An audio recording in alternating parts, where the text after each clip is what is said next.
Chapter 1151, See No Evil. A ravaged underground hall. Split concrete, old machines turned into piles of scrap, broken walls, deep darkness chased away by the bright light of electric floodlights, the stench of blood permeating the air, and bodies, of course, scattered on the cracked floor. Dozens of them, all bearing terrible wounds.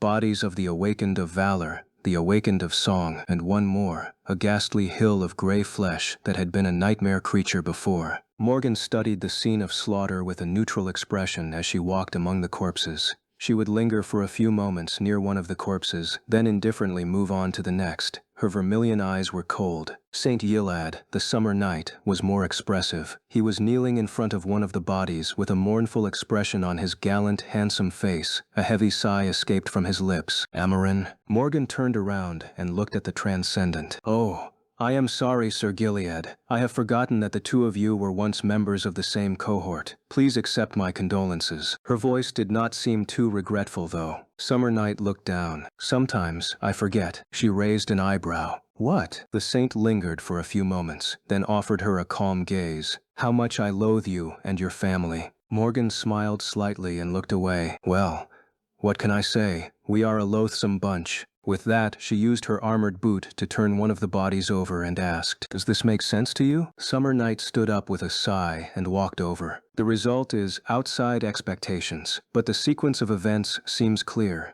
We severely underestimated the opposition. By all accounts, Emiran should have been able to achieve a clean victory, but the presence of a corrupted tyrant changed things. Our estimation of Beastmaster's power needs to be adjusted. Still, he slayed the beast, even if the price was his life. Morgan shook her head. Seems clear, huh? Her gaze was locked on the fatal sword wound that had killed the awakened in front of her. Morgan remained motionless for a few moments. What a beautiful cut. Seemingly losing interest in the corpse, she turned away and called out to one of the specialists that had been casing the scene. The man walked over and bowed, then delivered a preliminary report. His conclusions were in line with what Saint Gilead had said. Morgan stared at him bleakly. Have the diviners discovered anything? The investigator looked away in embarrassment. Nothing, my lady. A slight frown appeared on her face. So you're telling me that 6 cohorts of Valor's best, armed and armored with forged memories, lost to 4 cohorts of Song infiltrators, and that Knight Amarin slayed a corrupted tyrant alone? The man lowered his head. That is what the evidence tells, my lady. Morgan scoffed. She remained silent for a while, then turned and addressed a delicate young woman who was standing silently above a severed head. What about you, Cassia? Do you see something? The young woman shifted slightly and answered in a calm tone. I see nothing. Morgan tilted her head. Are you telling me that you don't see anything, or that you see nothing? Summer Night frowned, thinking that the princess was mocking the blind girl. The young woman, meanwhile, simply nodded. Morgan grinned. She turned to the saint and pierced him with an amused look. See, Sir Gilead, at least someone is not useless here. Then her expression darkened. Morgan looked at the corpse laying at her feet once again and frowned. After a few moments of silence, she mumbled, Was it the House of Night? No, unlikely. That cut, just who could have? Sonny took a step back and bent over, breathing heavily.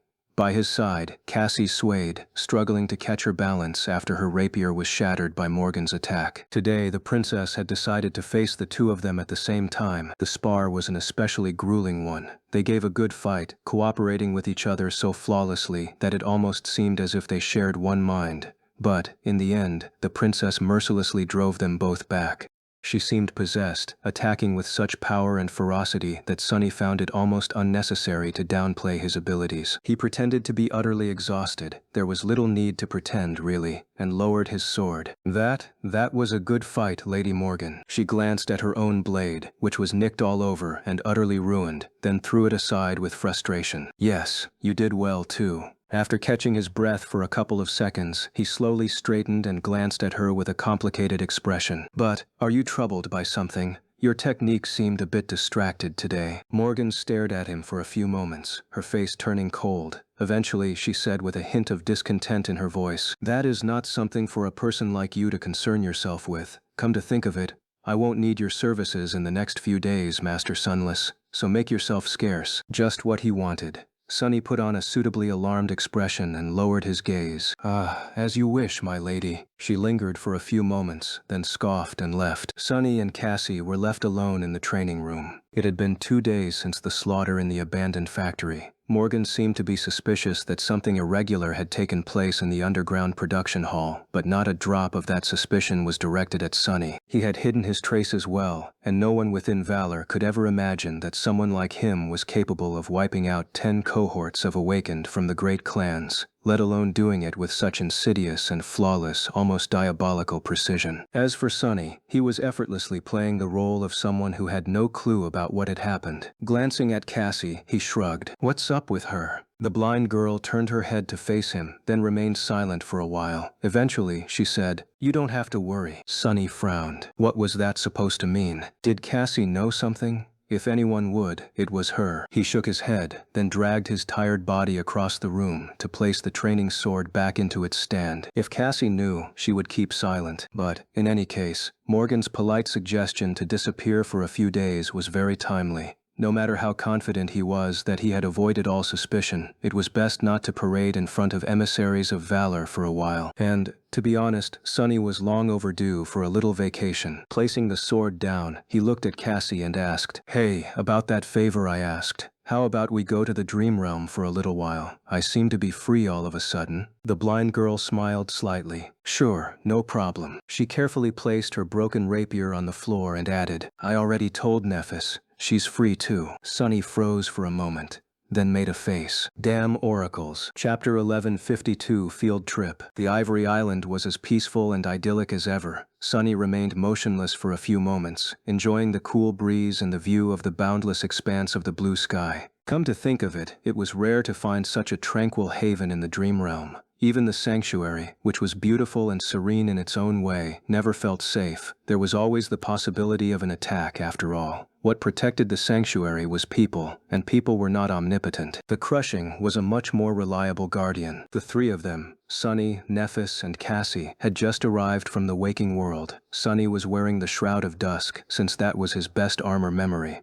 The other 2, however, had slighted their combat armor in favor of lighter garments. Cassie was wearing the familiar tunic and sea wave cloak, while Nephis was in something that he recognized as the black underlayer of the Starlight Legion armor. Sunny still couldn't believe that a mere awakened memory of the second tier had survived years of wandering through the dream realm and the second nightmare. But, in any way, the 3 of them looked like people ready for a vacation. They weren't the only ones either. What is this? Sunny glanced toward the entrance to the tower, where 2 figures were waiting for them. Effie was sitting on the ground, enjoying a veritable mountain of snacks. Her transcendent armor was nowhere to be seen, leaving a lot of olive skin exposed to the sun and the wind. There was a relaxed, extremely pleased expression on her face. Kai was standing nearby, wearing his military uniform. He was looking at the dragon bones that surrounded the ivory tower with a neutral expression on his handsome, slightly melancholic face. Noticing the new arrivals, Effie happily waved a hand. "Hey, we're here." Sunny walked over, both pleased and confused to see the 2 of them. "I see that you're here, but why are you here?" Kai turned around and smiled slightly. "Hey, our companies have spent a lot of time on the city walls recently, so we were rotated out of active duty for a couple of weeks. We're on leave." Effie nodded. "Yeah, so when Cassie offered to go on a field trip, we had nothing better to do. Plus, we're curious to revisit a few places too." Sunny gave the blind girl a suspicious look. He was sure that he only decided to spend some time on the chained island this morning. When the hell had she found time to invite Effie and Kai? Noticing his gaze, Cassie simply shrugged. Well, whatever. He was glad to see them, anyway. "I see. Good then. But, I wouldn't call it a field trip. I expect to fight at least one creepy abomination this week, so don't get too relaxed." Effie dismissively waved a greasy hand in the air. Yeah.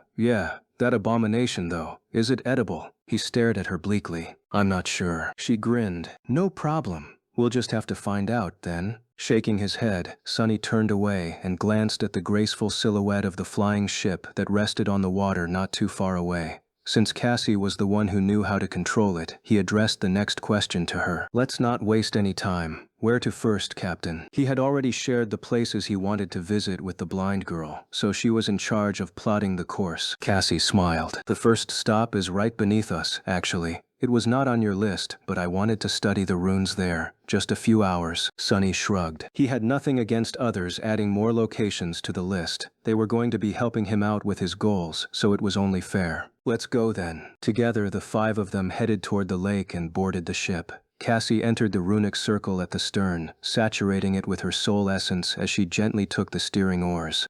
The leaves of the sacred tree growing around the mast of the flying vessel rustled gently as it lifted off the lake's surface and soared into the sky. There were no sailor dolls on the deck, and no firekeepers to replace them. The sails were lowered, so their speed was not what it could have been. Still, for a simple descent, that was enough. The ancient ship moved past the edge of the ivory island and tilted down, diving into the sea of clouds. Surrounded by white mist, Sunny suddenly thought about something and turned to Cassie. Have you named it? The ship? She lingered for a few moments. No, I wasn't sure if I had the right. It had to have had a name before, after all. What did Noctis call it? Do you know? Sunny frowned. Actually, I never heard him call it anything except for this beauty. Come to think of it, knowing Noctis, that could have actually been the name. This beauty. Nephis listened to them with a hint of interest, while Cassie chuckled. Sounds like something he would do, indeed. In that case, we should give it a good name. Let's come up with one before this journey is over. They plummeted through the clouds, and as they did, Sunny could feel the ferocious pressure of the crushing assault the flying vessel. At that height, it should have been obliterating, but, to his surprise, he didn't feel too uncomfortable. Lines of ethereal light ignited along the hull of the ship, as if a powerful enchantment had been activated, and the invisible weight grew weak. Soon, the clouds receded, and the patchwork landscape of the chained isles was revealed far below. Islands shone on the velvet backdrop of the dark abyss like precious gems, connected to each other by the thin threads of the heavenly chains. And there, right beneath the descending vessel, was an island that Sunny knew all too well. His face darkened a little. This place, huh? I never thought I would return here one day. Below them were the ruins of the Red Colosseum. Chapter 11:53, Memory Lane. The Red Colosseum was in ruins. Its ancient walls had collapsed and were now overgrown with verdant vines. The people who had once crowded the tribunes were all long dead, and yet, even the passage of countless years failed to wash away the stain of blood from the surface of the stone that had once been pristine white. Sunny knew from Cassie that the Colosseum was in a sorry state. He also knew that the island had been infested by all kinds of nightmare creatures, probably the remains of Solvain's menagerie of monsters, before the firekeepers wiped them out. The firekeepers had also cleared the floor of the arena in order to reveal the buried runes, and now, Cassie was slowly walking along the grooves, tracing their shapes with her steps. Sunny himself was in a bleak mood. He studied the ruins, remembering the countless bloody battles that had been fought here. This was where he had killed the stone gargoyles. This was where he had killed the emerald skeleton. And this was where he had almost lost his life to the blade of one of the red zealots. It had been thousands of years since his escape from the Colosseum. No, not quite. In truth, he had never been here at all. The bloody arena he knew was just a mirage conjured up by the spell, while this was the real thing. It didn't change its vile nature, though. Glory. Nephis turned at the sound of his whisper. Her striking gray eyes were somber. Is this the arena where you were imprisoned? Sunny nodded. Yes, the cage they kept me in was right there, below that pile of rubble. Back then, I barely knew how to move the body that the spell had given me. Oh my. Coming to my senses inside that thing was quite a shock. He looked at her, wondering what body Neph had received in her own nightmare. She must have been startled to find herself thrust into a non-human vessel, too. After all, there had been no divine aspect users before them, and divine aspects, for all their benefits, did not come with an instruction manual. Changing Star nodded slowly. I can imagine. She didn't say anything else, still keeping the details of her nightmare to herself. Sunny sighed. Well, anyway, the first few days were rough, and every day that followed was rough too. I had to fight my way to the center of the arena and face the zealots of the Red Sect there each time, and all the while, crowds of people were cheering me on from the stands, creepy bastards.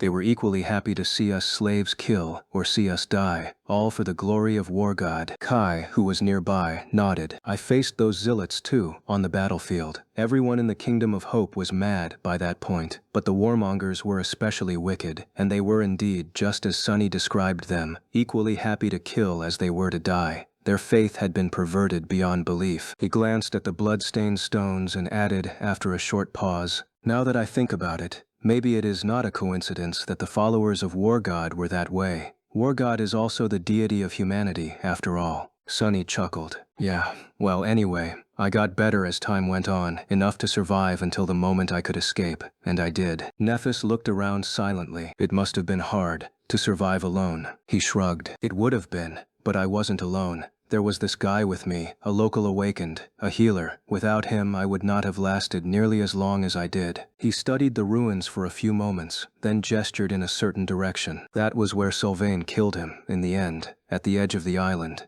The fool decided to find courage in the worst moment possible. Sunny remained silent for a while, then sighed. Still, I guess it's better to die with courage than to die without it. Not that I would know. He looked at Nephis and smiled. I must have slaughtered 1,000 enemies in this arena, both abominations and humans. But, knowing you, I bet even more died by your sword in the nightmare. She glanced north, in the direction of the Hollow Mountains, and shook her head. No, actually I did not kill that many. Sunny raised an eyebrow. Wait, what, really? With your personality? Nephis smiled. I was only dormant, in my nightmare. I was the weakest creature there, by far. Solving problems with a sword is a privilege for the strong. He looked at her with a strange expression. Well, you must have learned a lot then. Weakness is a great teacher. As soon as the words left his mouth, Sunny regretted saying them. Nephis had always been a symbol of strength in his mind, a domineering presence that swept away all obstacles to achieve her goals, but in truth, she had spent most of her life as prey being pursued by terrifying predators. Sunny still remembered the dream he had visited,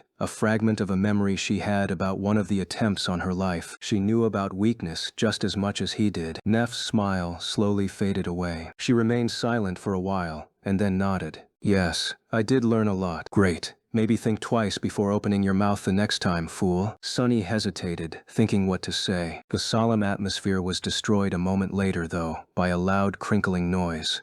Sunny, Nephis, and Kai turned around and looked at Effie, who was completely focused on opening a packet of chips. The bright colors of the modern packaging looked extremely out of place in the ancient ruin. Feeling their attention, the huntress looked up, lowered her sunglasses to the tip of her nose, and raised her eyebrows. What? Then, she sent a mouthful of synth chips into her mouth and looked around, chewing. After a while, she said, I must admit, though, I'm a little upset. That wench Sylvain was from the same sect as me, right? How come the temple I ended up in was not nearly as grand and majestic? I mean, do you know how small and damp my room was? She shook her head with a sour face. What's even the point of being in a sect of war zealots if you don't have an awesome arena like this? Chapter 1154, Former Glory. Nothing much happened on the island that had once been the heart of Sylvain's lands. The Firekeepers, it seemed, had been very thorough in exterminating every abomination here. Even after several hours, no one had bothered the 5 masters. Not that many things could. While Cassie was exploring the ruins, Sunny simply wandered around the ruins, remembering his days of fighting in the Colosseum.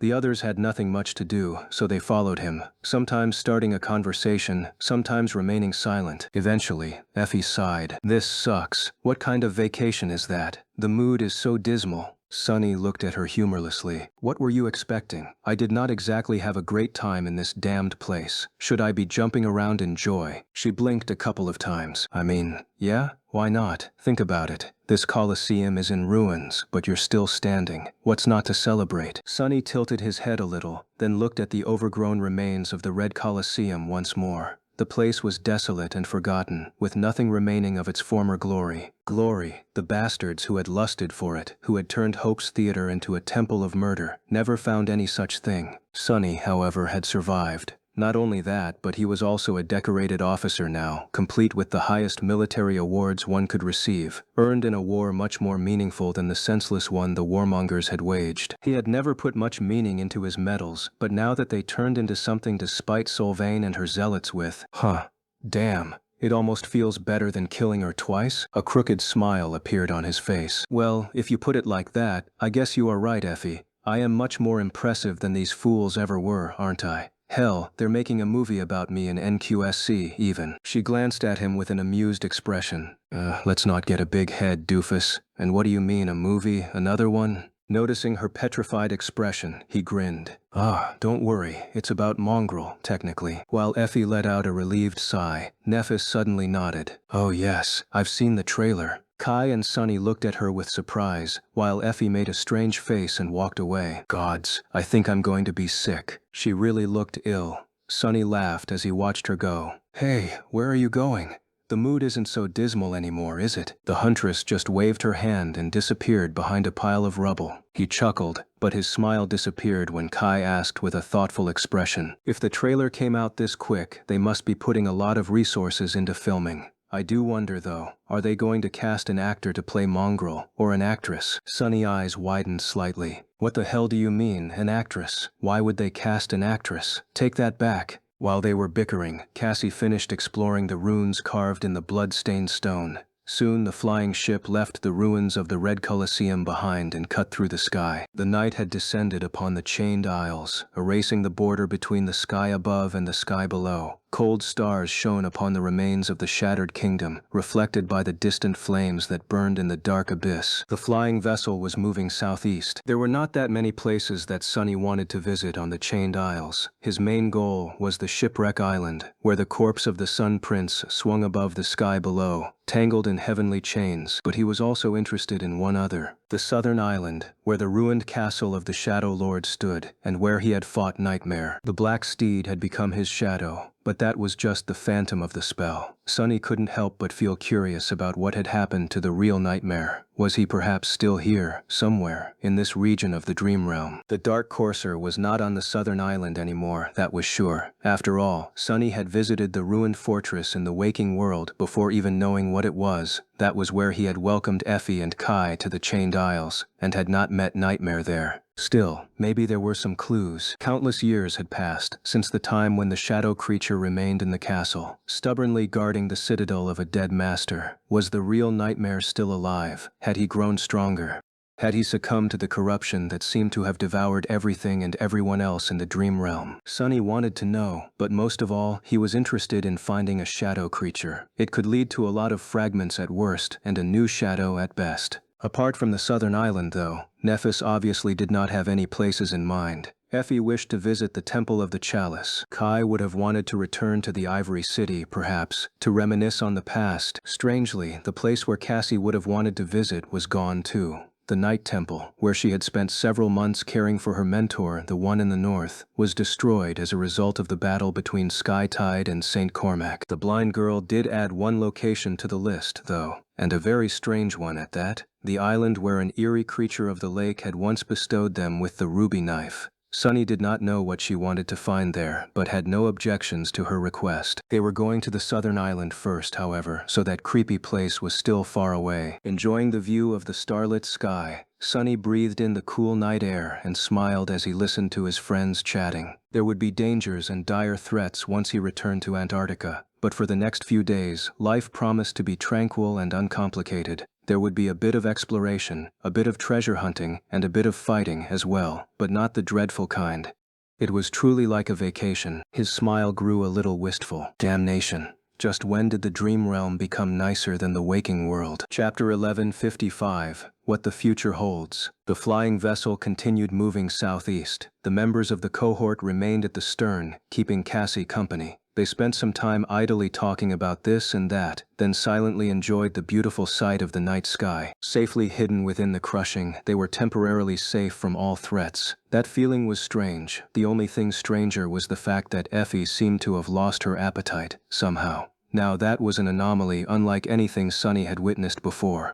He wanted to tease the huntress, but changed his mind at the last moment. The quiet night put him in a contemplative mood. The thing Sunny thought about was how hard it had become to keep a conversation going in the company of his friends these days, or anyone else, really. He had never been a great conversationalist. In fact, growing up, Sunny had always found it torturously hard to fit in with people. But after becoming an awakened, somewhere along the way, he seemed to have developed that ability. Now, however, it was getting harder once again. Sunny had thought that such problems would miraculously disappear after he chose to trust the people he cared about. But he had been proven wrong. It's strange, but then, was it really? In truth, it was not his ability to hold a conversation that was the problem, but his whole life instead. Most of the things he thought and did were too sensitive to discuss, not because he did not trust his friends, but because he didn't want to involve them in his mess. More than that, Sunny had only done two things after coming to Antarctica. fight the nightmare creatures, and try to fulfill his duty as a member of the evacuation army. He did not really have any hobbies or exciting things to share. His friends were more or less the same. Is it all there is to life? Bloodshed and war? As he studied the night sky with a wistful expression, Kai looked at him and said, "Penny for your thoughts?" A pale smile appeared on Sunny's face. "Oh, it's nothing.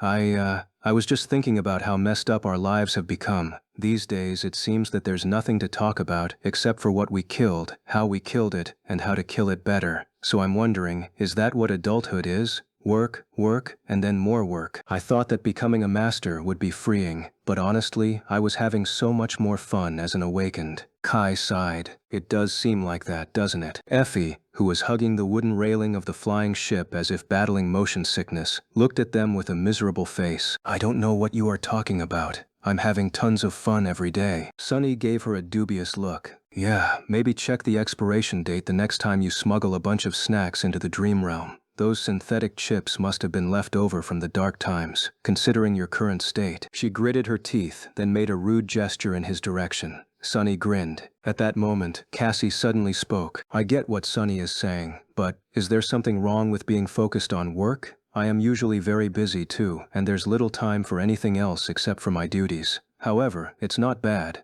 I find it very rewarding, actually." Sunny scoffed. "I guess there's nothing wrong as long as you've chosen the right profession. But being an abomination exterminator does not really suit my taste, and I did not even choose it, really. It just happened that way." Nephis gave him a long look, then turned away and said evenly, "It is true that none of us chose to become infected by the spell, but we are awakened now, so exterminating abominations comes with the territory. We receive plenty of privileges in exchange. There's no point in thinking about the past with regret." Sunny glanced at her with a bleak expression. Well, it was not like she was wrong. No matter how dejected he felt about the current situation, it was infinitely better than his mundane life in the outskirts. What would have awaited Sunny if he had never become infected by spell? A bitter life and an early grave, most likely. No, actually, a grave would have been an impossible luxury. Kai lingered for a few moments before saying quietly, "It's not the past that worries me. It's the future." Effie remained silent, but her face turned somber. Sunny looked at his friend with curiosity. "What do you mean?" Kai shrugged. "The Antarctica campaign seems like a world of its own, but it will be over in a handful of months. What happens next? The influx of refugees and the loss of the southern quadrant will make living conditions across the waking world worse for everyone. There'll be an unprecedented influx of awakened as well, which is bound to change the situation in the dream realm. The great clans seem to be in turmoil, and on top of that, there's no guarantee that something like the Chain of Nightmares won't happen again. I am not talking about the future of the human race, though. I am talking about our personal future. What will be our roles in that world?" Sunny lingered for a while. "I have no idea." Kai sighed, then glanced at Nephis. "Lady Nephis and Cassie will most likely become saints with the backing of clan valor. But that path is closed for the rest of us, unless we swear allegiance to a legacy clan. Alternatively, we can remain with the government. But if Antarctica has proven one thing, it is that the government is not strong enough to protect the waking world with only its own strength. So what is the point?" Sunny studied his face for a few moments. Kai, it seemed, was struggling with his naively sincere sense of duty. He asked, "So, what? Are you thinking about becoming a legacy?" The handsome archer looked at him with a heavy expression. "Aren't you?" Sunny smiled with a corner of his mouth, then turned away. "No. I'd rather die, to be honest." There was no need to add that last part, really, because he was always honest. Even if Sunny was destined to forever remain a master, he would not join the likes of valor and song. Sainthood was an alluring goal, but it was not worth selling himself into slavery to a sovereign. One chain, no matter how soft, was already enough. As for the future, he really had no idea what was going to happen after the Antarctica campaign was over. The great clans would clash in earnest, but by that point, their battles would most likely move to the dream realm. Sunny would have liked to avoid becoming swept up in that conflict, but he had a strong suspicion that, for him, it was going to be nearly impossible. There's no point in thinking about the future, either. The four of them glanced at Cassie with surprise. She had remained silent throughout the conversation, but suddenly spoke at that precise moment. Coming from an oracle, that statement sounded a bit ominous. Sunny raised an eyebrow. "Oh yeah? Why is that? Gently controlling the flying ship, Cassie kept quiet for a few moments. Then, a sad smile appeared on her face. There was no spell a century ago. There were no saints a few decades ago. There was no chain of nightmares a couple of years ago. What will happen in the future? Nobody knows. So, making plans is useless. All we can do is prepare to face the unknown. Chapter 1156, Returning to the Shipwreck Island. Visiting the southern island was not as useful as Sunny had hoped it would be. Too much time had passed since the days when Nightmare guarded the abandoned castle, consumed by madness. The castle had long turned into ruins, and the land itself had been transformed by the crushing. However, Sunny did end up finding a clue. That clue was not on the island, but rather in what was not on the island. When he had visited this place as a favor to Noctis, there had been beautiful white flowers blooming in the emerald grass around the castle, but now they were gone. Of course, there was nothing strange about some flowers disappearing after thousands of years of desolation. Nevertheless, Sunny remembered that he had seen these particular flowers elsewhere on the chained isles. There was a whole island covered by them. That island was considered extremely dangerous because there were numerous bones hidden beneath the beautiful carpet of white blossoms. Anyone who stepped on it would succumb to an overwhelming desire to sleep, never to wake up. Among the awakened anchored in the sanctuary, that island was synonymous with death. There were too many connections for it to be a pure coincidence, and so, Sunny decided to visit the island of white flowers as well. It was further east, however, so that stop was going to have to wait. First, the flying ship had to travel north and skirt the tier for a while to reach the shipwreck island. They spent 2 days making their way there. The ship had to stop once to give Cassie time to rest and restore soul essence. In the meantime, the rest of them made use of the idle time to enjoy some peace and quiet. The ancient vessel turned into a leisure yacht for a few days. Nephis was in charge of cooking, while the rest of them were in charge of eating. They talked, enjoyed each other's company, and tried really hard to forget the cold dread of Antarctica for a few fleeting moments. They even tried playing several games. Sadly, it was hard to find a suitable one, considering that Kai always knew when someone was telling the truth. Cassie could sense the future, and Sunny was not above using his shadows to cheat. In the end, they settled for competing to see who was the best cheater. Nephis lost pretty much every game after that. Observing her try to hide her frustration was rather entertaining, at least for Sunny, who won the most. Ah, I have forgotten how awkward she really is. She's hiding it well these days. It's cute, huh? Crude. I meant it's crude. Effie was still suffering from motion sickness and eating less than she usually did, which meant only 2 to 3 times more than what a normal person would eat naturally. Luckily, the ship was attacked by a few nightmare creatures during their only stop so far, so they had plenty of fresh meat to feed her. Kai was teaching Sunny how to play the flute. It was actually starting to feel like a vacation. Eventually, they reached the shipwreck island. It was exactly as it had been before, except for the fact that the feature that had given the island its name, the shipwreck, was now missing. The corpse of the Sun Prince was still there, though. The steel colossus was swinging forlornly below the island, its legs tangled in the remains of a torn heavenly chain. The first time Sunny had seen it, he wondered about what terrible creature could have killed the fearsome giant who could have thought that it had actually been Cassie and Effie. Well, technically, it had been someone else, but in the nightmare, the immortal Chain Lord had fallen by their hands. Nephis stared at the steel colossus for a long time. She had never seen it before, so he must have made an expression. After a while, she asked, "This is one of the immortals you killed?" Effie tore her gaze away from the giant corpse and shivered. "Yeah, this was where we fought the defenders of the Ivory City. The city itself is gone now, but that huge bastard is still here. See how his chest is cracked? That's because Cassie rammed him with the flying ship at full speed. Crazy girl. We all thought she died, for a minute or two." Nephis lowered her head, while Effie sighed and added, "It's hard to guess now, but that giant was filled with molten metal. Within that metal was a human-shaped cage, and within that cage was a thing that had once been a human. I pushed the bastard over the edge of the island, then crawled to its chest and killed the thing inside.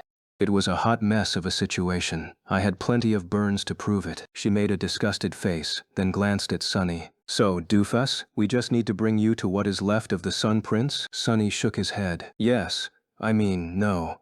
First, we need to get rid of the creature that lives below the island." He had not forgotten about the terrifying abomination that was hidden on the dark side of the shipwreck island. The memories of watching its long, root-like tentacles stretch from the darkness shrouding the bottom of the aisle and snatch fallen demons like flies were still fresh in his mind. That was how the creature fed. It used the corpse of the Sun Prince as bait to devour chainworms. Sunny shook his head, but things had changed. Back then, he had been a mere awakened. A corrupted nightmare creature had been synonymous with death, despair, and hopelessness, but now he had killed more corrupted abominations than he could be bothered to count. Sunny had grown much more powerful. Even when compared to how he had been as a master before Antarctica, he was incomparably stronger and more experienced. A mere corrupted creature did not scare him anymore, which did not mean that it was wise to abandon caution. No matter how powerful he had become, one mistake was always all it took to perish in the dream realm. Throwing one last glance at the swinging steel corpse, he turned away and said, "Cassie, let's start lowering the ship." Chapter 1157, Blood-Nourished Root. It would have been hard to fight the creature dwelling on the dark slide of the island in usual circumstances. After all, below it was the endless expanse of the dark abyss, and humans were not known for their ability to fly. Fighting a corrupted abomination while hanging from the treacherous stone surface of the underside of the isle was a suicidal task. Of course, there were ways to gain an advantage even in that situation. Kai, for example, could indeed fly. Sunny could assume the Shadow Fiend form, which was perfectly suited for just these kinds of battles. Effie was strong enough to dig a path to the creature from the surface in no time, and so on. None of it was necessary today, though, because they had Cassie and the flying ship. The graceful vessel dove into the sky below and descended until the shipwreck island, as well as the creature hiding in its shade, was above them. They maintained a safe distance for now, but the main disadvantage was already erased. Sunny peered into the darkness, shrouding the bottom of the isle. There were large cavities in the stone and soil, making the whole island seem like a giant beehive. These caves were narrow and deep, and there was something hiding in their depths. Big. He did not have to rely on his eyes, though. Cassie let go of the steering oars and stepped out of the runic circle, getting closer to the wooden railings. She observed the dark ravines for a while, then sighed. It is a corrupted monster, an old and powerful one. The blind girl could perceive aspects, abilities, and attributes of a Wawict, but that power allowed her to learn about nightmare creatures too, their strengths, their weaknesses, their nature. Cassie was an invaluable source of knowledge in that regard, and knowledge was the origin of power. She tilted her head a little. It is a plant abomination, blood-nourished root. I have an idea of how it came to be. The others looked at her with interest. Sunny raised an eyebrow. How would you know that? Cassie pointed at the mast of their ship. The enchantments of this vessel are meant to be powered by a sacred tree from Heart God's Grove. I found a sapling to replace the original tree, which had died when the ship crashed, but I think it had not died immediately. She thought for a few moments. The sacred tree must have survived the destruction of the vessel and rooted itself in the soil of the island. However, the worm vine had been unleashed within the wreck. It grew and suffocated the tree, turning it into a corpse. The roots remained, though, and so did Solvane. Her blood seeped into the soil and was absorbed by the roots throughout the centuries. Solvane did not succumb to the corruption, but the roots did. That was how this monster was born. A sigh escaped from Cassie's lips. In any case, it's vast and ancient, but weak to fire. We can burn the root to ash without destroying the island. After she said those words, everyone involuntarily turned to Nephis. Changing Star's expression did not change at all. A moment later, she said, "I'll do it." Sunny shook his head. No need. He knew that Neve could slay the blood-nourished root without too much trouble. She could also lend her flames to him or Saint, but that would require her to use her aspect, which would trigger her flaw. For most awakened, using their aspects was as natural as breathing, especially so for Sunny, who always observed the world through his shadows. However, Nephis very rarely used her own.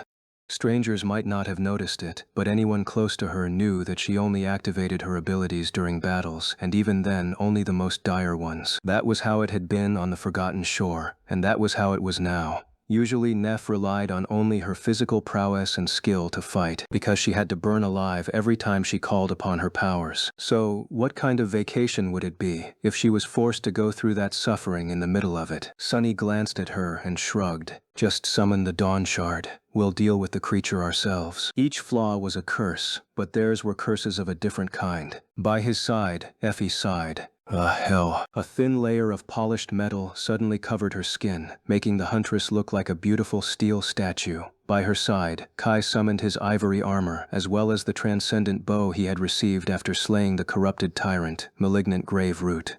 An arrow that seemed to contain a sea of flames appeared on the black string. Sunny himself summoned the cruel sight, which ignited with the incandescent glow of divine flame. Nephis looked at them with a tense expression. I can do it. Effie smiled. Princess, at your age, you should really know the difference between can and should. Nobody is doubting that you can kill that monster. But just relax for once and let someone else have fun too, okay? With that, the huntress grinned and dashed to the edge of the deck. When she jumped, the enchanted lines shone a little brighter, as if straining to prevent the ancient wood from splintering because of the furious force of her push. Effie shot through the darkness toward the underside of the island. As she flew, her steel skin suddenly started to shine, turning white-hot. Not a moment later, a massive root appeared from one of the caves and stretched towards the huntress. She twisted, avoiding being grabbed by it and landing on the long wooden tentacle instead. Every spot her incandescent armor touched instantly started to burn. More roots appeared from within the island. Kai was already in the air, drawing the string of his black bow. Sunny, however, was not moving yet. With a grimace, he called upon the shadows clinging to the underside of the isle. They instantly surged forward, falling upon the roots like guillotine blades. The pressure on Effie and Kai was instantly reduced. Throwing a glance at Nephis, Sunny summoned the Darkwing and smiled. Yeah, sorry, you'll have to sit this one out. Then, he brandished the cruel sight and pushed himself off the deck. The battle did not last long. Chapter 11:58, Dinner is served. It stinks. Effie once again looked like she was going to be sick, this time from all the smoke that drifted from inside the shipwreck island, where the charred remains of the blood-nourished root were smoldering after being slain by her. Sunny scoffed. Look who's complaining.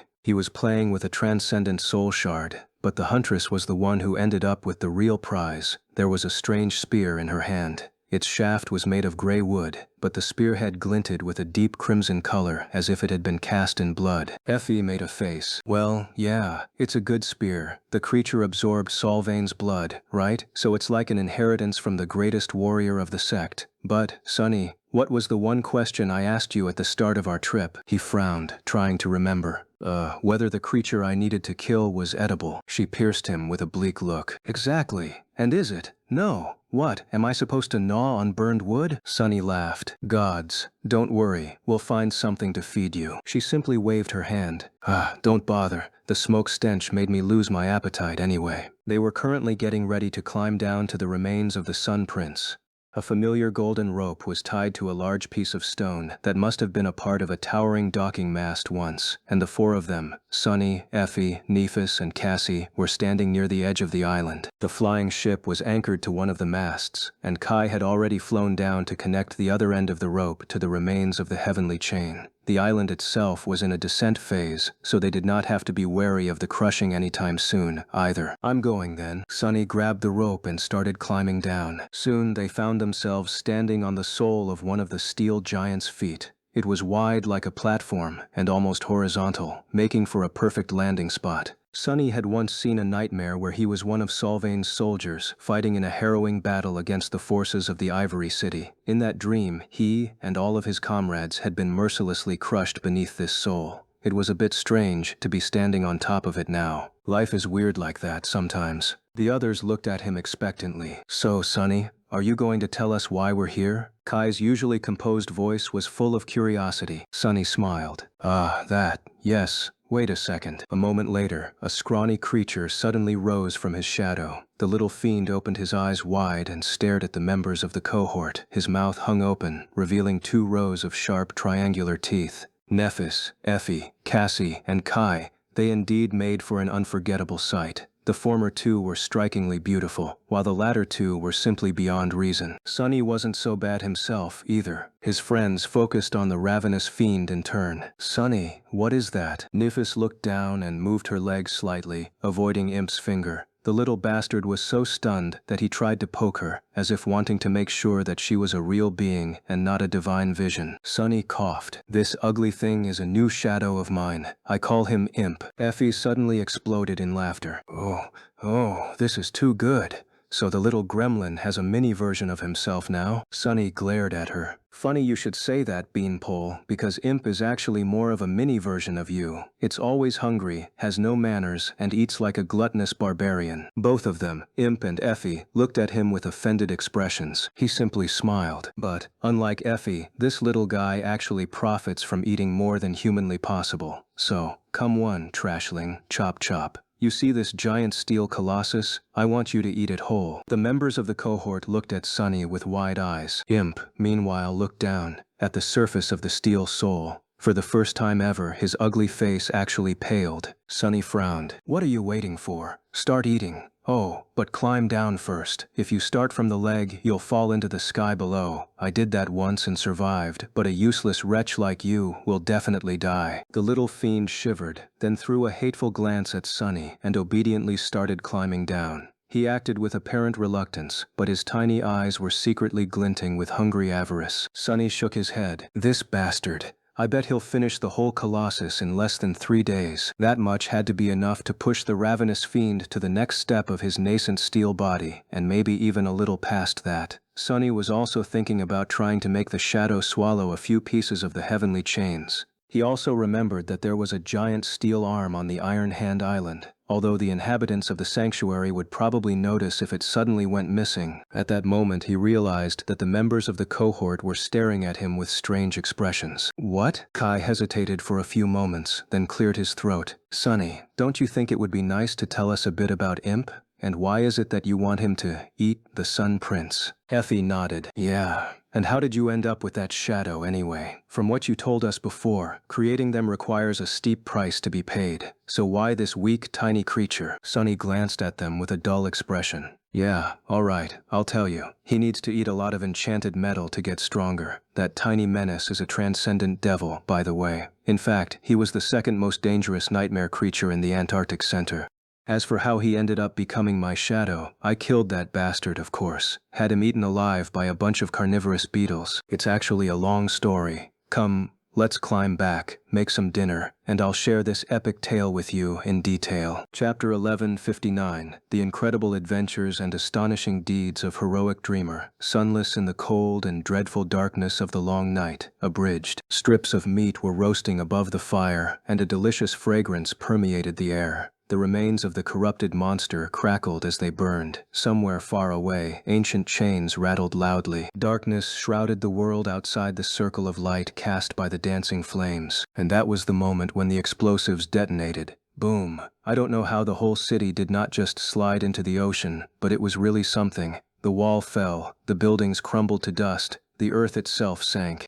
Oh, but I did not see any of this, of course, because I was right in the middle of the explosion, protected only by a few layers of manifested shadows. The members of the cohort were staring at Sunny with wide eyes, well, except for Cassie, of course. Nephis had been paying more attention to roasting the meat, but as the story went on, she seemed to become more and more distracted. He grinned, and the scavenger was right there with me. I couldn't let the wretch escape into the shadows, so I held on to him with one hand and pommeled him with the other. At that distance, swords were of no use, so he started biting, and let me tell you, his teeth were really sharp. Sunny smiled, revealing his own teeth, then suddenly made a ferocious face, but not as sharp as mine. I bit the bastard too. At that point, the sphere of shadows was already breaking, and the heat inside was like an oven. It had survived the initial detonation, but got tossed around by the shockwave, and then rolled down into the crater before finally shattering. His expression relaxed. Well, anyway, I came to my senses a bit faster than the scavenger, who got pinned to the ground by some debris.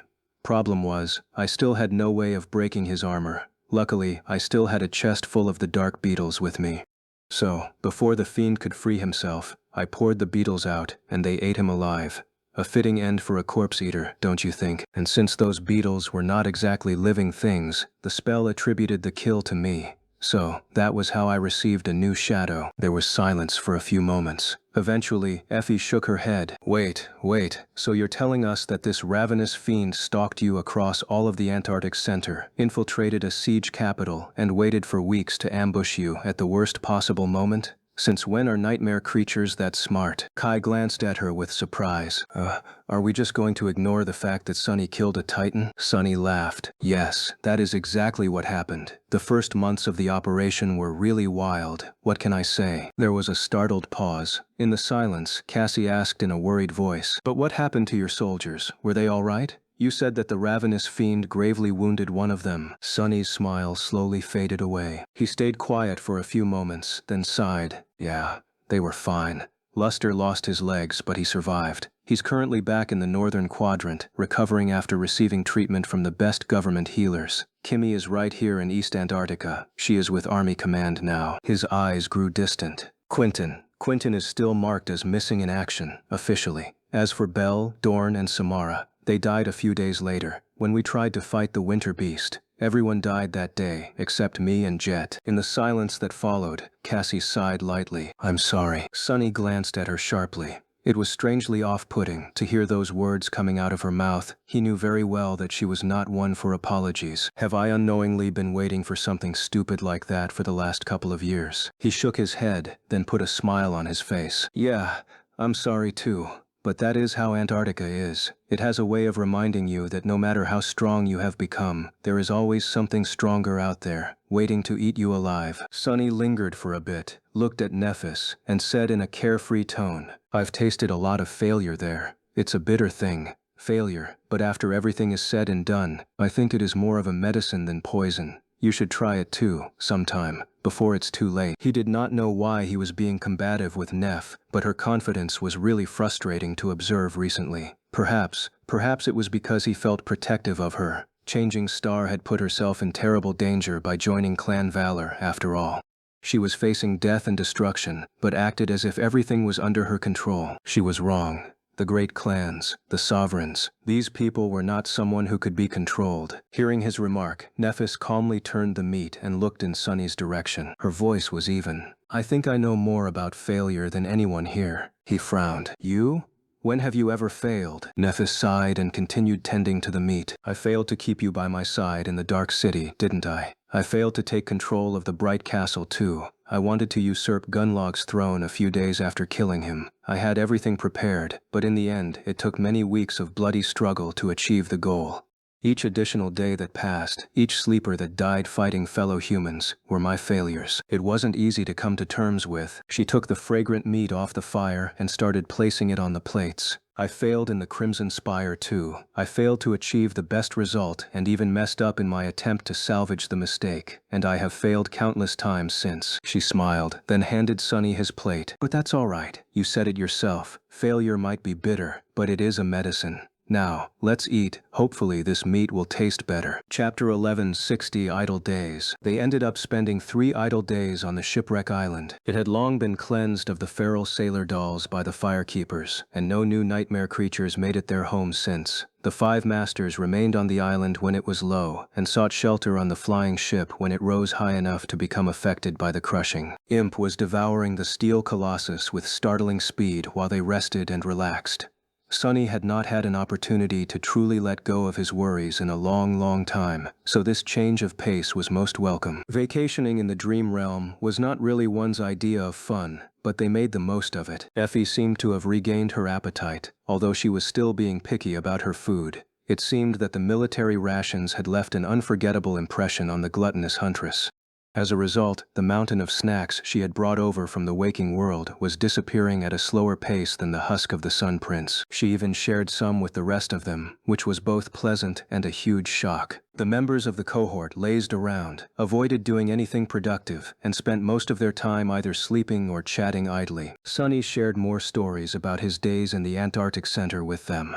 The first weeks of scrambling to push back the hordes of abominations and establish the siege capitals, LO-49, the first encounter with the devouring cloud, the heart of darkness, almost getting killed by Goliath, the escape toward Falcon Scott and the long weeks of its siege. He had thought that remembering these events would bring nothing but bitterness, but strangely, talking about them and sharing the memories of the people he had met, his soldiers, Beth and Professor Obel, the captains of the irregulars, the defenders of Falcon Scott, was almost soothing. Of course, these conversations inevitably veered more in the direction of discussing various nightmare creatures, battle strategies, and ways to kill the abominations better.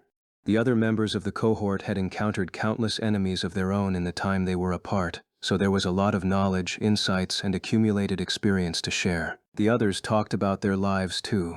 Effie was having trouble being in charge of hundreds of people. Although she was a competent battle commander, the idea of being in a position of leadership was alien to her. Luckily, Kai was usually nearby to give her support and advice. His experience serving as a centurion in the Sun Legion during the nightmare was of tremendous help. Sunny had a thing or two to say about being put in a position of power despite not wanting to carry that burden as well. Cassie, meanwhile, was a wellspring of insight about the administrative and practical sides of managing a powerful force of awakened. Needless to say, Nephis had a unique perspective on that topic too, although she was as frugal with her words as ever. Nevertheless, both Neph and Cassie did share a few things about how they were doing within Valor. As it turned out, they were in a somewhat awkward position. The Great Clan was putting great expectations on Changing Star but, at the same time, did not trust her much yet. She had been treated with respect and favor, but also held at arm's length, prohibited from coming anywhere near the really important issues of the domain. She had only met Anvil once, and even then briefly. Sunny was immensely curious to learn about the King of Swords, but that conversation got sidetracked entirely by Kai, who looked at them with confusion and asked what kind of anvil they were talking about. As it turned out, the handsome archer knew nothing about the sovereigns. Learning that there were already supremes living among humans was a shock to him. Effie, on the other hand, had already known. She had received a few hints about this forbidden knowledge from her first cohort on the Forgotten Shore, and then pieced the rest together herself after coming back. There had been a time when Nephis warned Sunny that simply knowing about the existence of the sovereigns could cost him his life. However, their situation was completely different now.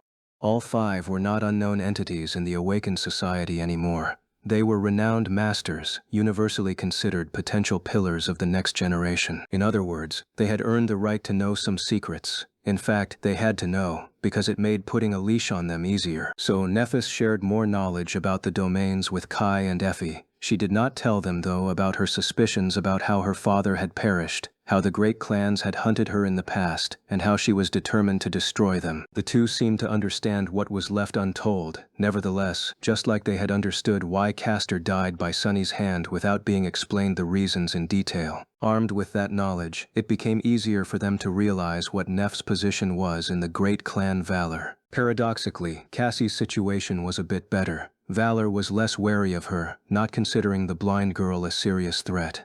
While the rest of the Firekeepers had simply become retainers, she had received the title of a seneschal, a high-ranking advisor, the position that was second only to the Forge Masters among the non-combatant specialists of the Great Clan. The war in Antarctica was the best chance for all of them, Nephis, Cassie, and the Firekeepers, to improve their standing within Valor.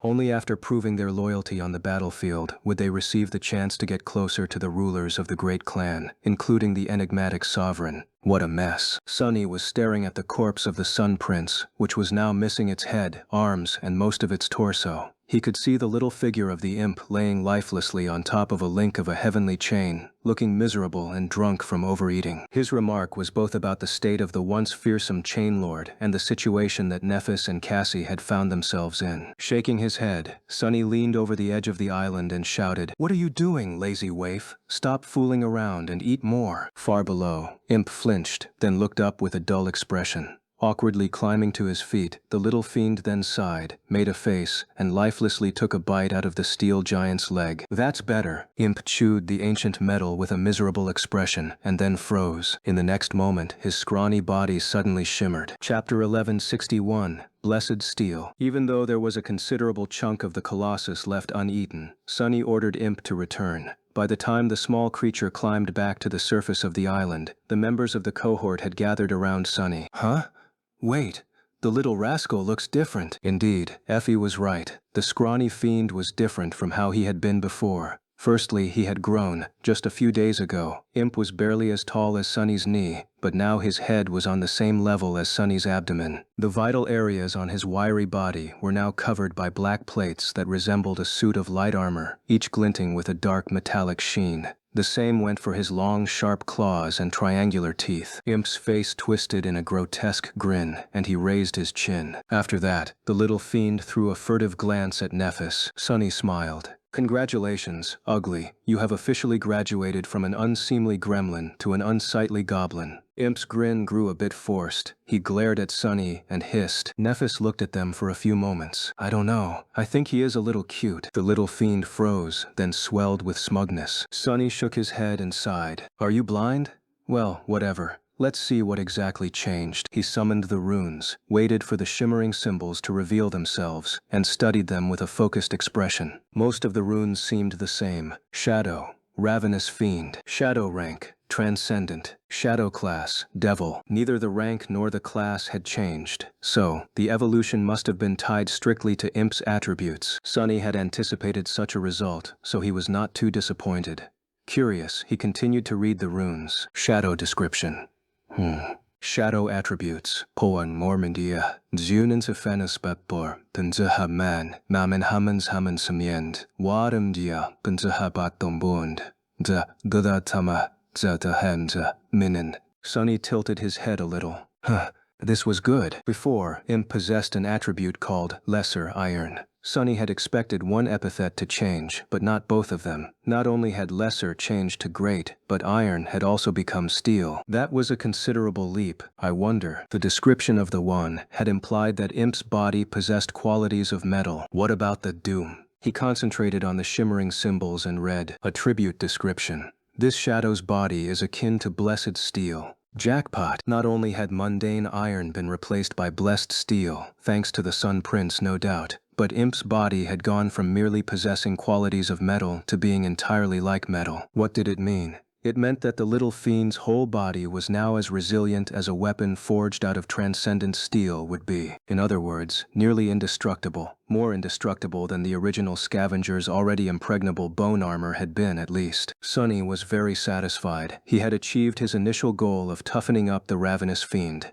However, he still wanted to know just how tough his shadow had become. There was only one way to find out. As Imp was puffing out his chest, Sunny smiled pleasantly and gave him a wholehearted kick. In the next moment, there was a dull metallic ring and a piercing shriek. "Ah, God damn it, what the hell? That hurts so bad." Jumping on one foot, Sunny cradled his other one and glowered at the scrawny fiend, who had fallen on his butt with a startled expression. "Urgh. Effie, whack this little bastard as hard as you can." Effie lingered for a moment, then gave him a composed look. "I'll do no such thing, you heartless despot. Come here, poor thing. Shall we bully your cruel master together? Ah, you're so adorable, in a hideous, nightmare-inducing kind of way." Sunny stared at the scene in front of him with wide eyes. What the hell was happening? Why was everyone treating the wicked little wretch so well? Don't tell me. Did Imp's attribute influence how people felt about him as well? That must be it. The scrawny fiend, meanwhile, glanced at Sunny with a vindictive grin. But there was something wrong with it. Suddenly, Imp's eyes and mouth shone with fiery orange-red light, which contrasted sharply against the black metallic shin of his face. Imp's sharp steel teeth had also been black a few moments ago, but now they were shining with a red-hot glow and radiated scorching heat. It was as though there was an immolating infernal furnace inside the little fiend's maw. What the? Sunny blinked a couple of times, then shifted his gaze, quickly glanced at the runes. There was a new string at the end of the ravenous fiend's ability list. Shadow abilities. Nom. He concentrated on the last ability without any delay. Ability description. This shadow's teeth and claws can be infused with annihilating heat, enhancing their cutting power. Sunny froze for a moment. So, wait. This blessed steel gifted him not only with an affinity to metal, but also with an affinity to fire, and the little rascal had even received a new ability out of it? Well, it made sense. Steel had to be tempered with fire, after all. And the Sun Prince had been drowned in molten metal before becoming the Steel Colossus to atone for his perceived betrayal of Sun God's will. Sunny glanced at the scrawny fiend and sighed. All right, stop glowering. I won't hit you anymore. You did well, wretch." With that, he smiled and gave Imp a thumbs up. The small shadow hesitated for a few moments, then jumped to his feet. The scorching red glow radiating from his teeth slowly disappeared. He looked very proud of himself. Sunny nodded. Good. Ah, just look how tough and strong you've become. Imp puffed out his chest again, listening as Sunny added, I just can't wait to send you to fight all kinds of dreadfully powerful nightmare creatures. Slowly, the arrogant expression on the scrawny fiend's face was replaced with one of concern and distress. Sunny smiled wickedly. Yes, with a body like that, you won't be damaged too badly, even if a titan chews on you a bit. Chapter 1162, Old Haunts. After Imp developed there was no reason for them to remain on the shipwreck island. He had already absorbed everything he could from the body of the Sun Prince, so devouring the rest of the Colossus was of no benefit. The need to visit the Iron Hand Island had disappeared as well. Their vacation was slowly coming to an end. They still had a few days left though, as well as plans to visit a few more isles. The flying ship cut across the starlit sky, moving east. Their first destination was the Temple of the Chalice. The ancient ruin was just like the last time Sunny had visited it, forlorn and empty. Even the wrathful specters that had populated the temple were gone. Of course, he knew more about how the maiden priestesses had perished now. Standing in the central chamber, Sunny looked at the shattered remains of the stone chalice and the bones littering the floor. The walls of the sacred hall had collapsed. The stone plates were cracked by a devastating explosion. After thousands of years, nothing but dust and desolation remained. He wondered about fate and the past. In the nightmare, he had been the one to destroy the chalice and slay the war maidens. However, even without Sunny, their end had been the same. Who had killed the priestesses of the Red Sect in real past? Was it Noctis himself or someone else? What had happened to the child whose body Effie inhabited in the nightmare? Had the little girl been slain in the massacre too? As usual, there were no answers. Effie herself wandered the ruins alone, her face uncharacteristically somber. The swords she had thrust into the ground once were all gone. The memories she carried, however, remained. Eventually, the huntress sighed and shook her head in dejection. All that cruelty was pointless in the end. What a waste. Sunny remained silent, consumed by his own thoughts. This place held special meaning to him, too. This was where he had become a demon. It had only happened a couple of years ago, and yet those years felt like a lifetime. A few lifetimes, really. Was it because of the nightmare, or because of Antarctica, that the past seemed so distant? They left the Temple of the Chalice behind, and ventured to their next destination. On the island covered by white flowers, Sunny found Nightmare, the real Nightmare, or rather, what was left of him. After stepping foot into the field of flowers, Sunny swiftly succumbed to slumber. In the dream he was pulled into, a shapeless wraith appeared and instantly attacked him, burning with murderous madness and frenzy. It could have been dangerous for anyone else, but Sunny had too much experience fighting dreams. Nightmare the Shadow was also by his side, protecting him. Together, they battled the frenzied wraith and vanquished it. The wraith was not the real Nightmare. It was just a malignant echo left at the place where he had died.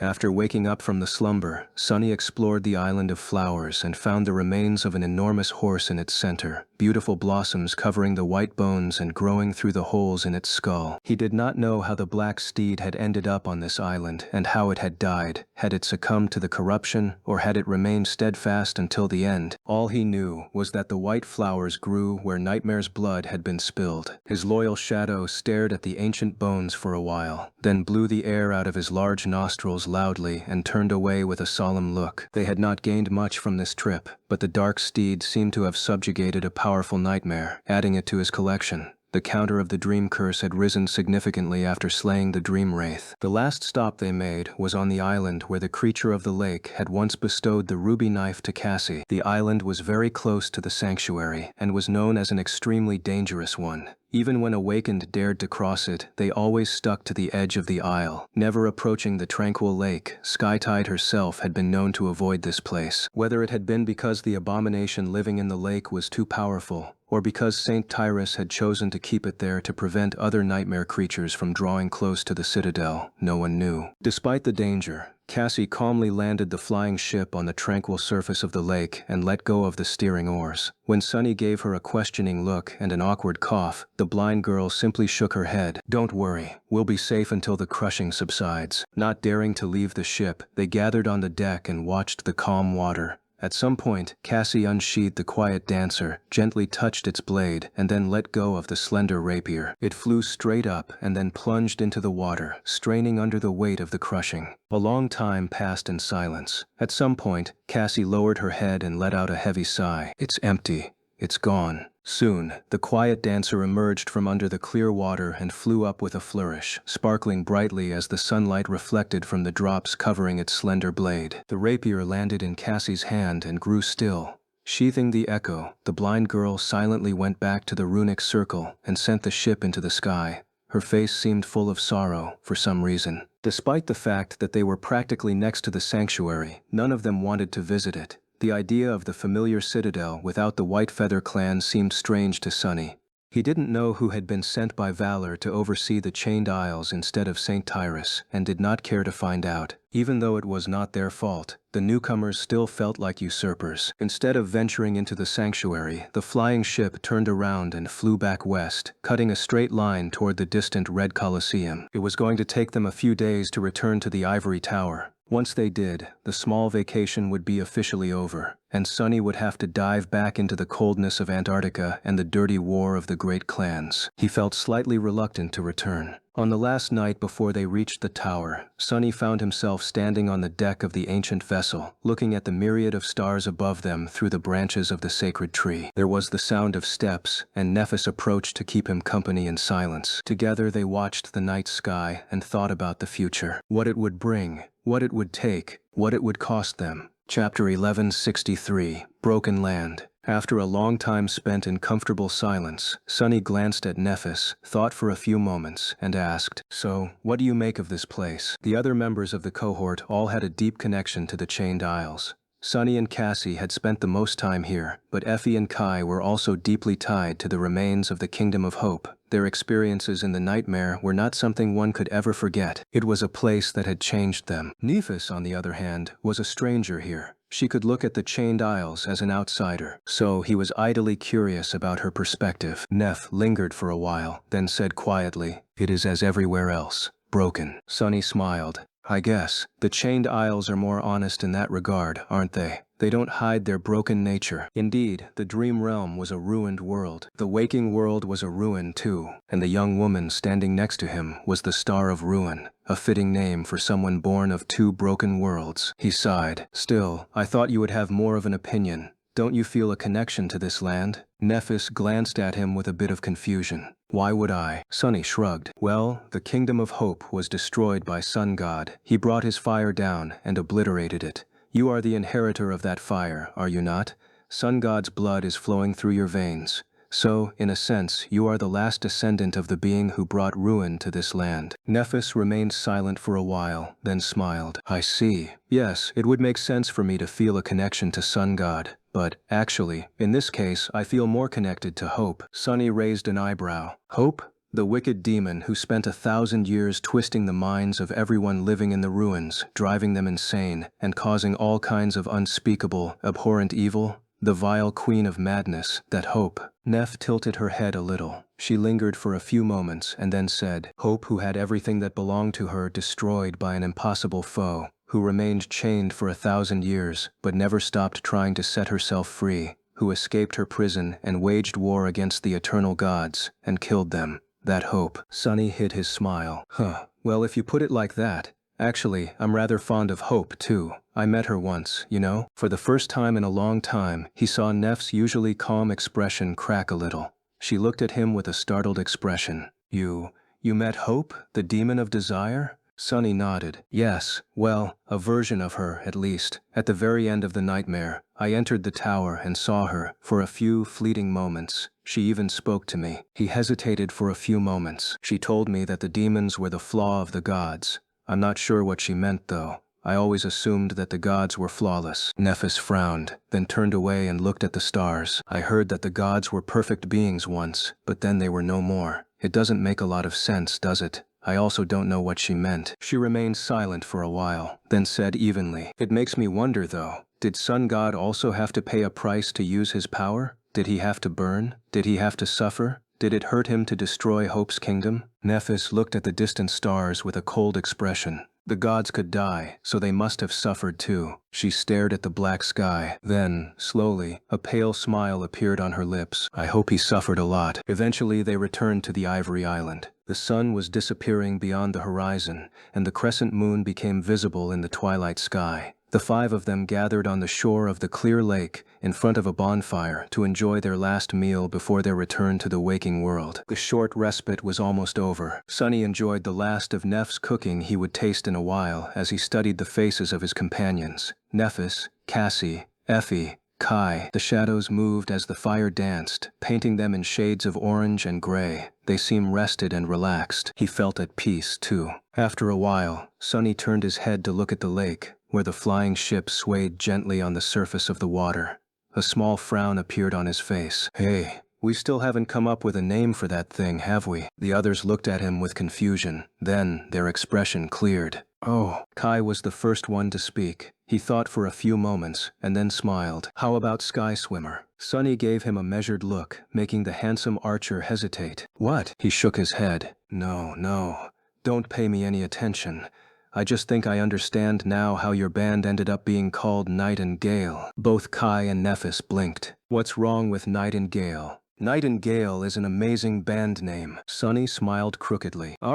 All right. There's nothing wrong with that name. Still, Sky Swimmer doesn't sound too majestic. Kai looked down in embarrassment. Oh well, on second thought, you're right. At that moment, Effie spoke. I have a great name in mind. Everyone turned to her, while the huntress threw a mischievous glance at Sunny. This is a flying ship, right? It soars high in the sky, bathing in sunlight. So, how about we call it the Sunful? The corner of Sunny's eye twitched. Next suggestion. Cassie hesitated for a few moments. I really don't know. I would like to name it in honor of Noctis, but at the same time, this is the vessel of the Firekeepers now. It was created to harvest divine flames, and in the future it will be the symbol of Changing Star and her people. Do we name it for the past or for the future? Everyone looked at Nephis, who remained silent for a while. Eventually she said, Let's honor your friend, Noctis. Sunny knew him the best, so he's the best person to give the ship a name. Sunny raised an eyebrow. How come I ended up being the one to do it? Still, it wasn't the bad kind of responsibility. He thought about Noctis, his self-proclaimed best friend, and about what Noctis had wanted, to break the will of gods and set hope free from her chains. He also thought about Odysseus, and about his own desperate desire to be free. He thought about what Noctis had achieved. Who was Noctis, in the end? What words described him best? That lying, dastardly cheat. After a while, Sunny let out a sigh and nodded. Yeah, I think I know. I have a good name. He looked at the graceful silhouette of the ancient ship and remained silent for a few moments. Eventually, Sunny said, Chainbreaker. Let's call it that. Chapter 1164, Nice Summer Day. It was a hot, lazy summer day. The sun bathed the northern quadrant siege capital in heat and light, making people long for the cool shade of the ventilated buildings. The sky was clear and vast, without a single cloud in sight. Looking at its blue expanse, it was hard to believe that somewhere far away people were suffering in the darkness, assaulted by cold and dread. The chain of nightmares that was raging in the southern quadrant seemed so distant here. On that peaceful day, a young man in expensive clothes was sitting on a bench in a beautiful park, located in one of the more affluent districts of the city. The park was full of vibrant greenery and pleasant shade. The filtered air was crisp and clean. Everything here looked spotless and new. The young man was enjoying a cup of coffee as he watched children play on a nearby playground. There was an absent-minded smile on his handsome face. He seemed to be in a pleasant mood. How curious. The young man observed the children. They were so strange, so innocent, fragile. It would take no effort at all to break them. But why would he? Watching the kids play was interesting and nice, and yet he couldn't help but imagine what the playground would look like painted with their blood. Those images entered his mind on their own. The images were interesting and nice, too. Are all human children like that? The young man had been a child himself, once, but he did not really remember much about that time. He knew that he had been a timid kid who did not start to speak until he was 4. Others made sure that he knew that. At some point, the old man came to claim him. The rest of his childhood had been spent in the dream realm. It was only much later, after the old man had discarded him, that he returned to the waking world. The waking world had felt alien then, and felt a bit alien still. But really, it was the young man who was the alien. Am I the strange one? Huh. It might have been an easy conclusion to draw, but it was not so easy for the young man. He had trouble imagining that others were different from him. It took a conscious effort to remember. At some point, there was a slight disturbance. One of the kids kicked a ball too hard, and it flew toward the young man, almost making him spill his coffee. The young man looked at the ball with displeasure. The culprit of his displeasure ran over and stopped a couple of steps away, looking at him with wide eyes. "Oh, sorry, mister." The kid was tiny and cute. He was maybe 5 years old, with blonde hair, smooth skin, and blue eyes. He also had short legs, which made his run look rather comical. His neck seemed very thin and malleable. The young man smiled. "No problem. Ah, you speak so well. I couldn't speak that well at your age." The kid beamed with a bright smile. "I go to classes. Mommy takes me. I know alphabet too." The young man tilted his head. "Oh? Is your mom here?" The kid nodded enthusiastically. "She's over there." Then, a complicated expression appeared on his little face. "Are you mom here too, mister?" The young man stared at the kid silently. "No, I'm here all by myself." The child looked at him with pity. "Oh, I'm sorry. Don't be sad." The young man's smile widened. "I'm never sad. I can't be sad." The kid stared at him awkwardly, failing to understand the strange words. Can I have my ball back, mister?" The young man leaned forward and said, "Of course, but first, answer me a question. That game you and your friends are playing, what is it called?" The child seemed surprised. Mister, that's football. Have you never played football?" The young man lingered for a few moments. "No, there were no other kids where I grew up. I think I would have been great at football, though.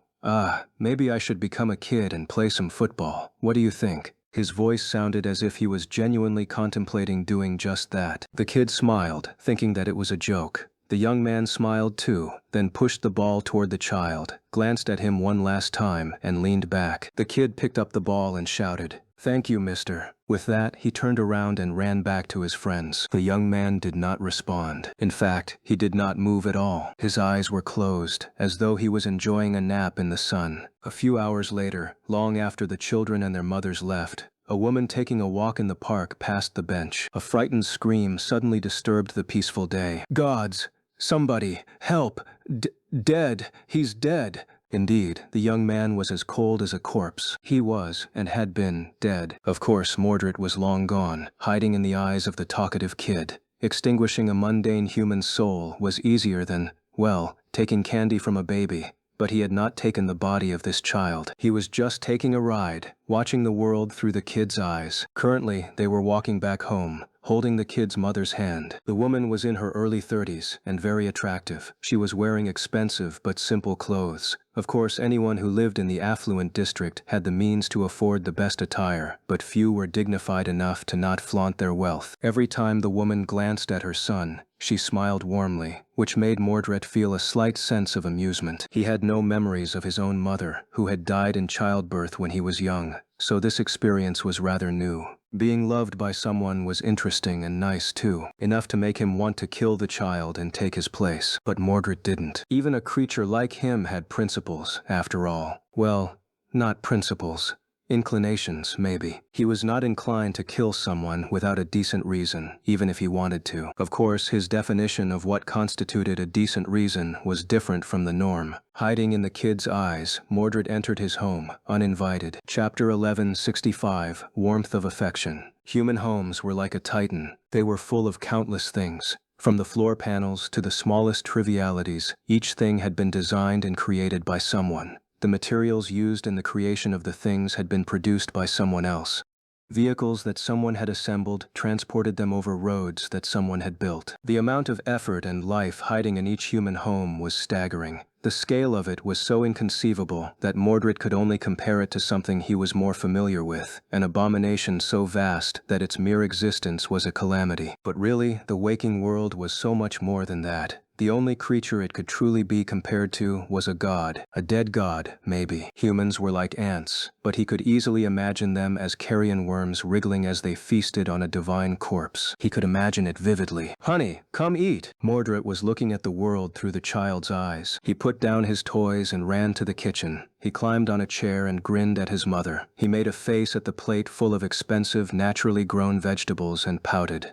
He allowed himself to be coaxed into eating some. I can't taste it. Mordred felt a slight disappointment as he studied the mother's face. She was looking at him with a smile. Her eyes were brimming with affection. Being loved by someone was a novel feeling. But what would it feel like to love someone instead? Curious, Mordred thought about taking the mother's body and caring for the kid. Would it feel rewarding? Would it feel burdensome? Would it feel nice? There was an easy way to find out. However, Mordred stifled his curiosity and remained still. As the kid chewed on the vegetables, the mother idly listened to the news. There was a propaganda report on the screen, with a dignified male voice delivering a report. With the 2nd Evacuation Army en route to the southern quadrant, the heroic warriors of the 1st Evacuation Army are continuing to consolidate their forces on the continent. Just a few days ago, the relocation of refugees from the impregnable siege capital of Falcon Scott was successfully concluded. Under the valiant leadership of Saint Tyrus of the White Feather clan, the casualties among the rank and file of the army were minimal. Mordred smiled at the mention of a familiar name. Skytide was still alive, it seemed. He was satisfied. Among all the saints he wished to kill, she was the only one who deserved a clean death. She had indirectly helped him get caught, but she had also indirectly helped him escape. So, maybe I won't have to kill her at all. For the next few days, Mordred lived the life of a human child. He experienced the heat of summer, the warmth of being cared for by a loving mother, the delight of playing with friends, and the excitement of learning letters with a tutor. It was all fun, but he quickly grew bored. The other would have loved it though. Feeling his mood turn dangerous at the thought, he chased it away. Mordred was sincere when he told the kid that he never felt sad. But he was not completely emotionless. There were things he could feel: satisfaction, contentment, pleasure, anger, resentment, contempt, and hatred, of course. And although he hated his traitorous father and Asterion, he hated the other the most. No sense in thinking about it. He focused his attention back on the present. The kid he dwelled within was rather stupid, as expected from a child. The child only saw the mother's smile, but Mordred saw what was hidden behind it: worry, fatigue, loneliness, fear. After a few days of idle observation, he left the child and hid within the mother's eyes. Life was not all warmth and joy from her perspective. She put on a brave face when she was with her son, but when left alone, the woman allowed herself to be weak and scared. The city was in turmoil. Everything was changing. The distant war was already affecting the daily lives of the citizens, her friends, her neighbors, her family. Everyone was tense, as if waiting for a storm. Many people had left with the 1st Evacuation Army. Even more enlisted and sailed away with the 2nd. And now there was talk of even people from her immediate circle being pulled into the whirlwind of the distant cataclysm. The woman was not a low-ranking citizen. Her status was special, and so she knew better than to believe the propaganda. Mordred observed, absorbing her point of view. On one sunny morning, the woman received a call. Her face brightened as she brought the communicator to her ear. "Yes, I see. That is wonderful news. How long before? Oh, that soon? Yes, I understand. He is doing great. He misses you, of course. Don't worry, I'll explain. We are very proud of you. Can I come see you? Oh, that's wonderful. Yes, I'll be there." After finishing the call, the woman lowered her hands and remained motionless for a few moments. Her lips trembled. Then she took a deep breath and put a calm expression on her face. The woman got ready, putting much more effort than usual into looking nice. Her already unmistakable beauty bloomed even more. After putting on her favorite dress, she smiled at herself in the mirror and left the apartment. Of course, Mordred, who was looking at the world through her eyes, did the same. How sweet. Instead of using public transportation, they summoned an expensive PTV and traveled to an even more luxurious and well-defended part of the city. There, at the very heart of NQSC, a vast complex that resembled a hybrid between an embassy and a fortress lay, large enough to be considered a district of its own. The woman exited the PTV and approached the security checkpoint. There, an awakened warrior wearing particular colors, black and vermilion, stopped her with a polite gesture. She smiled. "Good morning. I am here to see my husband." Chapter 1166, Homecoming. The woman had no trouble passing the security checkpoint. Just like that, Mordred entered the stronghold of the great and powerful clan Valor, his birthplace. It felt fascinating to come back here. Mordred did not exactly consider this place his home, but he remembered it well, not from when he had lived here during early childhood, but from the time he spent here right after coming back from the dream realm. He had been 12, or was it 13, and already an awakened, reaching Bastion first and then coming to this beautiful place. Everything in the waking world had felt soft, but his return was not at all like he had imagined. As memories flashed in his mind, Mordred felt a dark, suffocating emotion rise from the depths of his soul. Now is not the time. Infiltrating the stronghold was already a risk. He could not allow himself to act rashly. His family were no fools. They had safeguards in place to detect him, and it had taken a lot of effort to make this moment possible. If there was one thing Mordred was good at, it was remaining cold and calculating. So, no matter how much he wanted to let go, he had to hold himself back. These people were not his enemies anyway, they were just servants. The masters were safely hidden away behind much more impenetrable defenses. The child and the woman he had been observing for the past couple of weeks were not random people, of course. They were the son and the wife of an awakened retainer of the great clan Valor. Usually a family like that would have resided within the fortress itself, but with the warrior spending most of his time in the dream realm, the woman wanted to live closer to her family. That was a vulnerability which Mordred had planned to exploit. And now, he was inside the complex, hiding in the woman's eyes as she hurried to meet her husband. She seemed to be familiar with the compound, easily navigating between the multitude of buildings, training grounds, and parks. The stronghold was perfectly maintained, picturesque, and tranquil, at least on the surface. Behind the beautiful facade, however, hid explosive tension. The great clan Valor was preparing for war. The woman did not seem worried about that. All she worried about was her husband. Mordred was touched. Love for her child. Love for her partner. She is just full of affection, without a second thought. How peculiar. After spending some time with this family, he couldn't help but feel a little attached. Eventually, the woman made her way to a particular building. There, rows of sleeping pods were stationed in heavily defended rooms. There were some living quarters, as well, and that was where her husband was waiting. Upon seeing him, she beamed with joy. A bright smile appeared on the man's face, too. "You're here." Without wasting any time, they embraced. The husband seemed like a nice enough fellow, if a little too earnest. As an awakened serving the great clan Valor, he had a lot of privileges, but also a lot of duties. Awakened retainers had to spend long months in the Dream Realm, protecting Bastion or one of the other citadels under Valor's control. Sometimes, they were sent on dangerous missions. Sometimes, they did not return. Even though these were some of the best fighters of the human race, the Dream Realm was the Dream Realm. No one was safe there, least of all mere awakened. It was not a surprise that the woman's life was full of fear and worry. Poor thing. Their reunion was sweet, but sadly brief. Even though the awakened had just returned to the waking world, he was not coming home. Instead, he was preparing to embark on a new mission. Mordred listened with a faint smile. "It is a great honor, and opportunity, of course. Saint Madoc himself is coming with us. Even Lady Morgan will be there. If I can distinguish myself in front of them, then even receiving the support of the elders to become a knight won't be out of the question.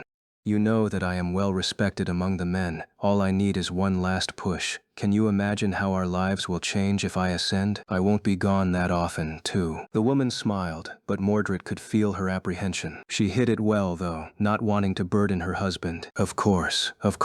Just be careful, okay? I hear terrible things about Antarctica." The man smiled. "Why are you comparing us to those pitiful dogs? The people serving the government can barely be called awakened, but we are the warriors of Valor." Mordred was delighted. He had thought that he would have to jump between dozens of people to find someone assigned to the Southern Quadrant Expedition Force. How lucky was he to stumble on a suitable person so soon? From the son, to the mother, to the father. It was so quick. The awakened and his wife talked, expressing their affection for each other. But then, inevitably, they had to part ways. When the beautiful woman left to return to her child, Mordred remained in the man's eyes. He was going to Antarctica. For the next several weeks, he remained hidden in the awakened warrior's eyes, perceiving the world through them. He trained, he prepared. He thought about his wife and his son. Slowly but surely, the expedition force was gathered and readied itself to go to war. The summer ended, and autumn embraced the world. The man was excited, but also nervous. He steeled himself to what was about to come. Mordred did too.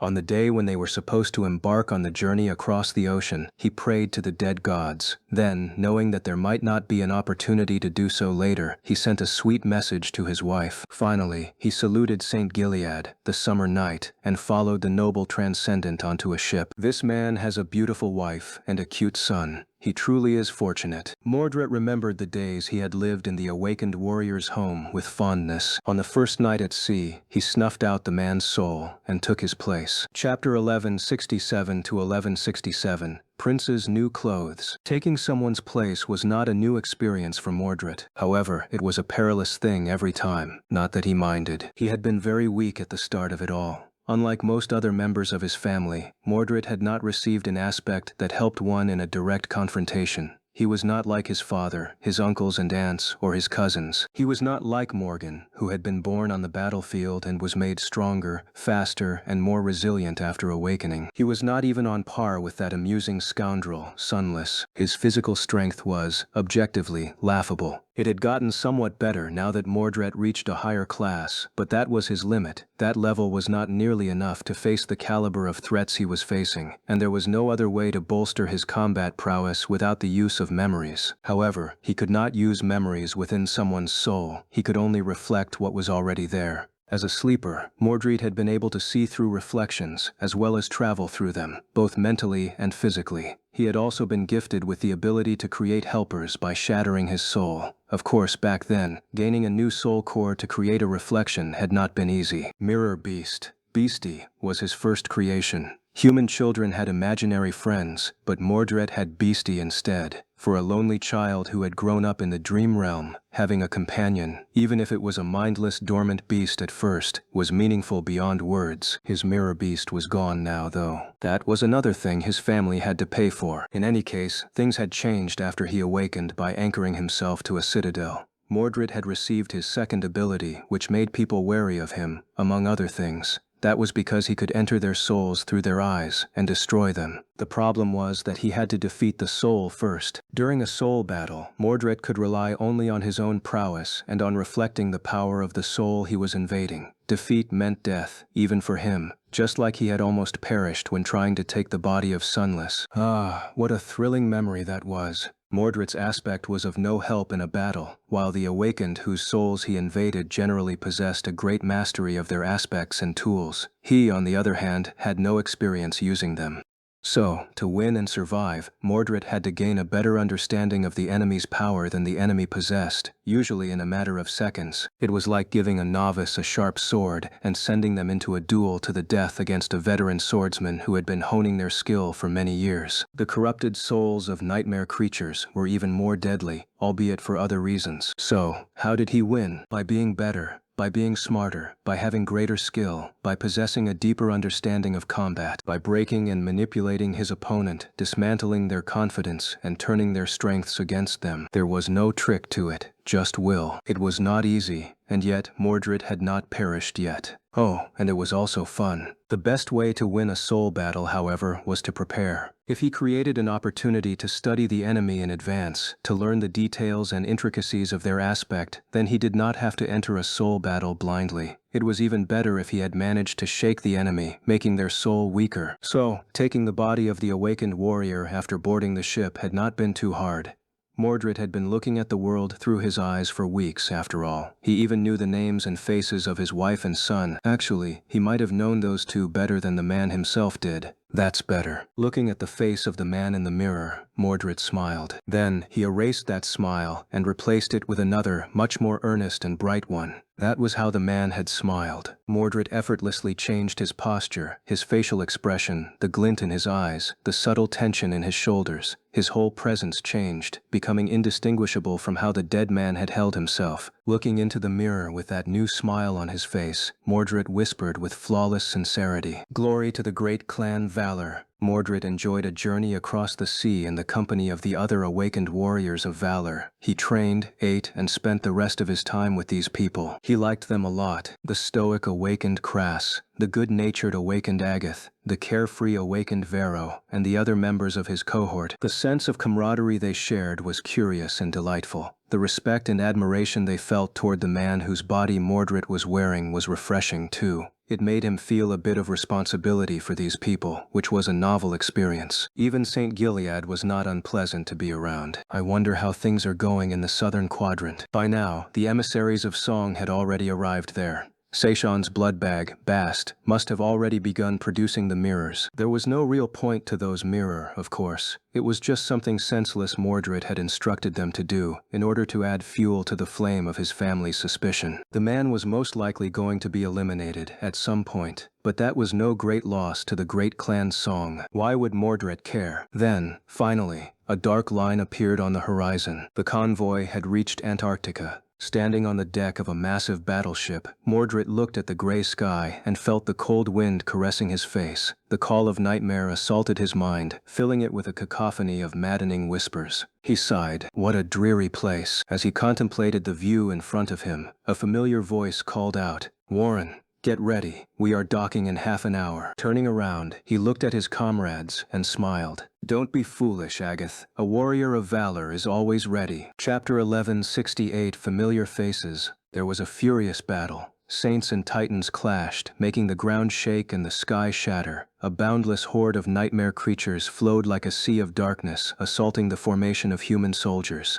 A massive tortoise echo towered above the battlefield, with a stone fort standing on its impregnable shell. Mordred fought in the battle. Limited to the power level of an awakened, he drowned in the tide of abominations, slaying one after another as he protected the lives of his fellow warriors. Thanks to his swift sword, none of the members of his cohort fell. They were victorious. After the battle, awash in the blood of nightmare creatures, his companions looked at him with triumphant glee. "Warren, gods, I almost lost my arm. If it wasn't for you, we showed them, didn't we? I thought I would die there, for a moment." Mordred looked at them and shook his head. "Get a grip and act with decorum, worthy of the warriors of valor, especially you, Vero. Lady Morgan and Saint Maddock are with us. Of course we won." He returned to the temporary camp with the rest of the Valor awakened, washed the grime of the battle off himself, and attended to his duties. There was a lot to be done. At some point, Mordred found himself ascending the carapace of the Tortoise Echo to deliver an important message to his commanders. A beautiful young woman with black hair and vermilion eyes appeared to guide him through the wards. He stood a little straighter at the sight of her. It was Morgan, of course, his sister. His uncle was also there, as domineering and dangerous as he remembered. "Is there news, Squire Warren?" Mordred pretended to be starstruck by the fact that Morgan knew his name as he imagined slowly dismembering and killing her. That was a nice thought. He bowed and then said with deep respect in his voice, "We received word from Nightstad, my lady. His cohort had survived the second night and secured a fortified position. Their report indicates that the divination seems to have been correct." His sister sighed and asked, "Finally, some good news. What about the rest of the scouts?" Mordred pretended to be grief-stricken by the deaths of fellow warriors of valor as he hoped that their deaths were slow, gruesome, and excruciating. "Lost or forced to enter the seeds, my lady. However, now that we have secured several entry points, the next cohorts we send will survive, honoring their sacrifice." His uncle finally spoke. "The most important thing right now is to reinforce Stad. His mission might very well decide the outcome of this phase of the conflict. Warren, tell your men to prepare. Once we return to the siege capital, I will personally transport you to the desert. You must succeed at any cost. If my niece does not object, of course." Mordred held back the urge to smile. His sister smiled. Why did she look so much like him? It was a little unnerving. "Why would I? Squire Warren has a sharp blade, and his comrades are the same. They will bring clan valor glory." "Oh, well said." Holding back a bright smile, Mordred put an expression of zealous devotion on his stolen face and a pinch of exhilaration into his stolen voice. "You honor me, Lady Morgan. Sir Maddock, we won't let you down." Beaming with pride, he struggled against the desire to rip them apart and turned around. Sister, uncle, let's meet again soon." A few days passed. Mordred continued to play the role of Squire Warren faithfully. He had communicated with Seishan through the mirrors, but other than that, his time was spent pretending to be a loyal warrior of valor both in Antarctica and Bastion. That was another hardship of taking an awakened body. He was not free from being pulled into the dream realm every time he slept. Mordred could sever the tether that connected Warren to the great citadel, but doing so would reveal his true identity, of course. Well, spending time in his family castle was interesting too, even if being within his father's domain was dangerous. He was forced to be exceedingly careful. The other disadvantage of wearing an awakened body was that it made him vulnerable. Not only was Mordred's own power as a master restrained, but the meager powers Warren possessed were not nearly enough to protect him. Wearing the body of a master, or even a saint, would have been much safer. However, that was exactly what his family was expecting, so settling for a powerless awakened was a form of camouflage in and of itself. Mordred would have even worn a mundane person, but such a vessel was not in line with his goals. Really, having any kind of body is enough. He reluctantly remembered the long years he had spent as a disembodied reflection while walking to a particular APC. This time, Mordred was playing the role of a messenger. He knocked politely on the hatch of the vehicle and cleared his throat, then said solemnly, "Lady Song of the Fallen, Ascended Sunless, Lady Morgan is inviting you to join her in the head vehicle at your convenience." A couple of familiar faces emerged from the APC. Sunless had changed a bit. His sullen disposition seemed to have turned more reserved, but at the same time much darker. Mordred had to hold himself back from smiling. That guy. Even though Mordred had tried to kill him on several occasions, the devious little waif somehow managed to survive. Sunless had even ruined his painstakingly prepared and arduously realized plans in the nightmare. Nevertheless, Mordred was strangely fond of the prickly shadow. Sunless was such an interesting fellow, and a divine aspect holder no less. Although Mordred really wanted to rip the young man apart because of what had happened in the Ivory City, he also felt reluctant to. Sunless was a bystander in the crimes of the domains, after all. The second person, though. Mordred's eyes grew slightly cold when he saw the beautiful oracle. That one, Song of the Fallen, stood on the side of valor, but more than that, she was problematic. If Mordred had known what a nuisance she would become when first sensing her presence in the Night Temple, he would have made more of an effort to eliminate the oracle a few months later, when she returned to the Citadel with Sunless. But now, he had to be wary of her potent divination powers. The painful ritual he had performed in Nether's tower was supposed to shield him from Cassia's gaze, among other things, but one never knew what a wielder of a sacred aspect was capable of. Sunless threw a dark look at Mordred and shook his head. It seemed that he was still not fond of the servants of the great clans, despite spending time in the company of a seneschal. "Good for you, Sunless. Stay that way." Mordred put on a neutral expression and kept a respectful silence while he escorted the two to the head vehicle of the column. After the guards let them inside, his task was over. He did catch a glimpse of Changing Star through the opened hatch, though. The last daughter of the immortal Flame Clan was beautiful, cold, and enigmatic. Even after observing her through the mirrors, Mordred did not know what to make of her. He would have believed that she was just what people thought her to be. A picture of a noble awakened warrior, a valiant hero, fully committed to defending the waking world from the terrors of the nightmare spell. If not for the fact that the supposed hero was, in fact, a dream spawn. And dream spawns were never what they seemed. Since Changing Star had been adopted by his family, she was going to have to die as well. However, Mordred did not hate her. He was also certain that the old man had plans for the last descendant of immortal flame, so that could be of use to him in the future as well. Chapter 1169, Battlefield of the Gods. Mordred was still getting used to the fact that it never got dark in Antarctica. Because of that, the concept of time here was vague and abstract. The landscape itself was not like anything else he had seen in the waking world, and with countless nightmare creatures flooding the continent, it was easy to imagine that they were actually in the dream realm, a whole continent of people, pulled into hell. No, it's much too early for that. The sky was strange, the land was strange, and the beings populating that land were strange. And yet, wasn't he the strangest one? Isn't it nice to be with family? His uncle's wide back was right in front of him. Saint Madoc was walking across the desolate plain, not at all concerned by the hordes of nightmare creatures moving in the distance. A small force of awakened followed, with Mordred in the lead.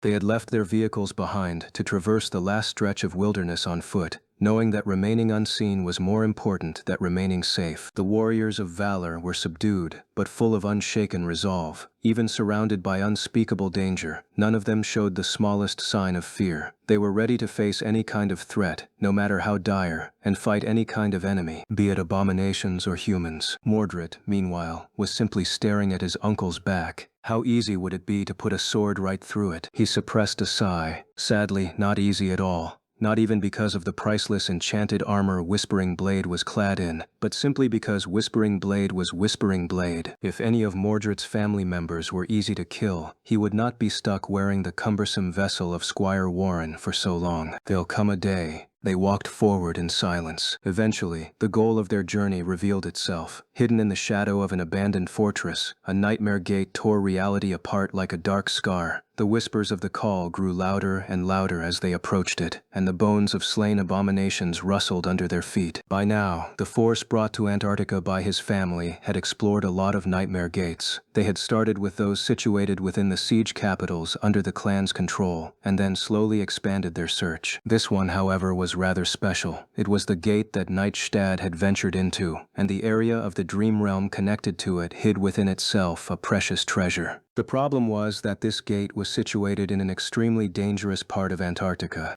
It had been dangerous before because of its proximity to Song's territory, and it grew only more dire now because the hunting grounds of the corrupted Titan that still wandered the continent were slowly shifting in its direction. That was the reason why the fortified outpost had been abandoned, and why Saint Madoc was personally escorting them to the destination. Squire Warren and his people, 3 cohorts of distinguished awakened warriors, were meant to be the first wave of reinforcements sent to help the knight secure his prize. Due to the importance of that mission, Whispering Blade was going to transport them across the threshold between the two worlds. Of course, Mordred had long taken the place of Squire Warren, so his uncle studied the eerie rift of the gate in silence, seemingly unaffected by the maddening pull of the call, and then turned around. "Are you ready, Squire?" The first one to follow the saint into the dream realm would be in the greatest danger. Mordred pretended to be stalwart and resolute as he nodded. "Always, my lord." The words tasted revolting on his tongue. Madoc nodded with approval and offered him his hand. The world grew bleak. Then it disappeared. For a moment, Mordred found himself in a vast, lightless space between dream and reality. And then, blinding light flooded his vision. Unbearable heat assaulted his skin. The smell of scorching sand flooded his nose. Slowly, Mordred regained his vision. He felt deeply uncomfortable because there were very few reflective surfaces in the surrounding area. Limited to only his own sight, he felt nearly blind. Around him was a vast desert. A blinding disk of an incandescent sun was bathing the tall dunes in a flood of immolating heat. The sands of the desert were flawlessly white, and the azure sky above him was deep and boundless like an ancient ocean, with not a single cloud blemishing its silken expanse. Somewhere in the distance, inky black ruins rose from beneath the sand, scattered across the desert like the bones of a half-buried giant. Hungry horrors hid in the stark shadows of protruding structures. Mordred frowned, then shifted slightly, hearing sand rustle behind him. A grotesque creature that seemed to be made of countless claws was already lunging at him. A split second later, however, it was suddenly dismantled, falling apart in the air. It was as if a maelstrom of invisible blades had sliced it apart. Black blood boiled as it touched the white sand. Saint Madoc calmly looked at the remains of the nightmare creature and turned to Mordred. "Stay on guard." Soon he disappeared. Mordred was left alone. With a sigh, he summoned a special memory to prevent himself from being cooked alive inside the armor and waited with a sword in his hand. By the time Saint Madoc returned, bringing 2 more awakened with him,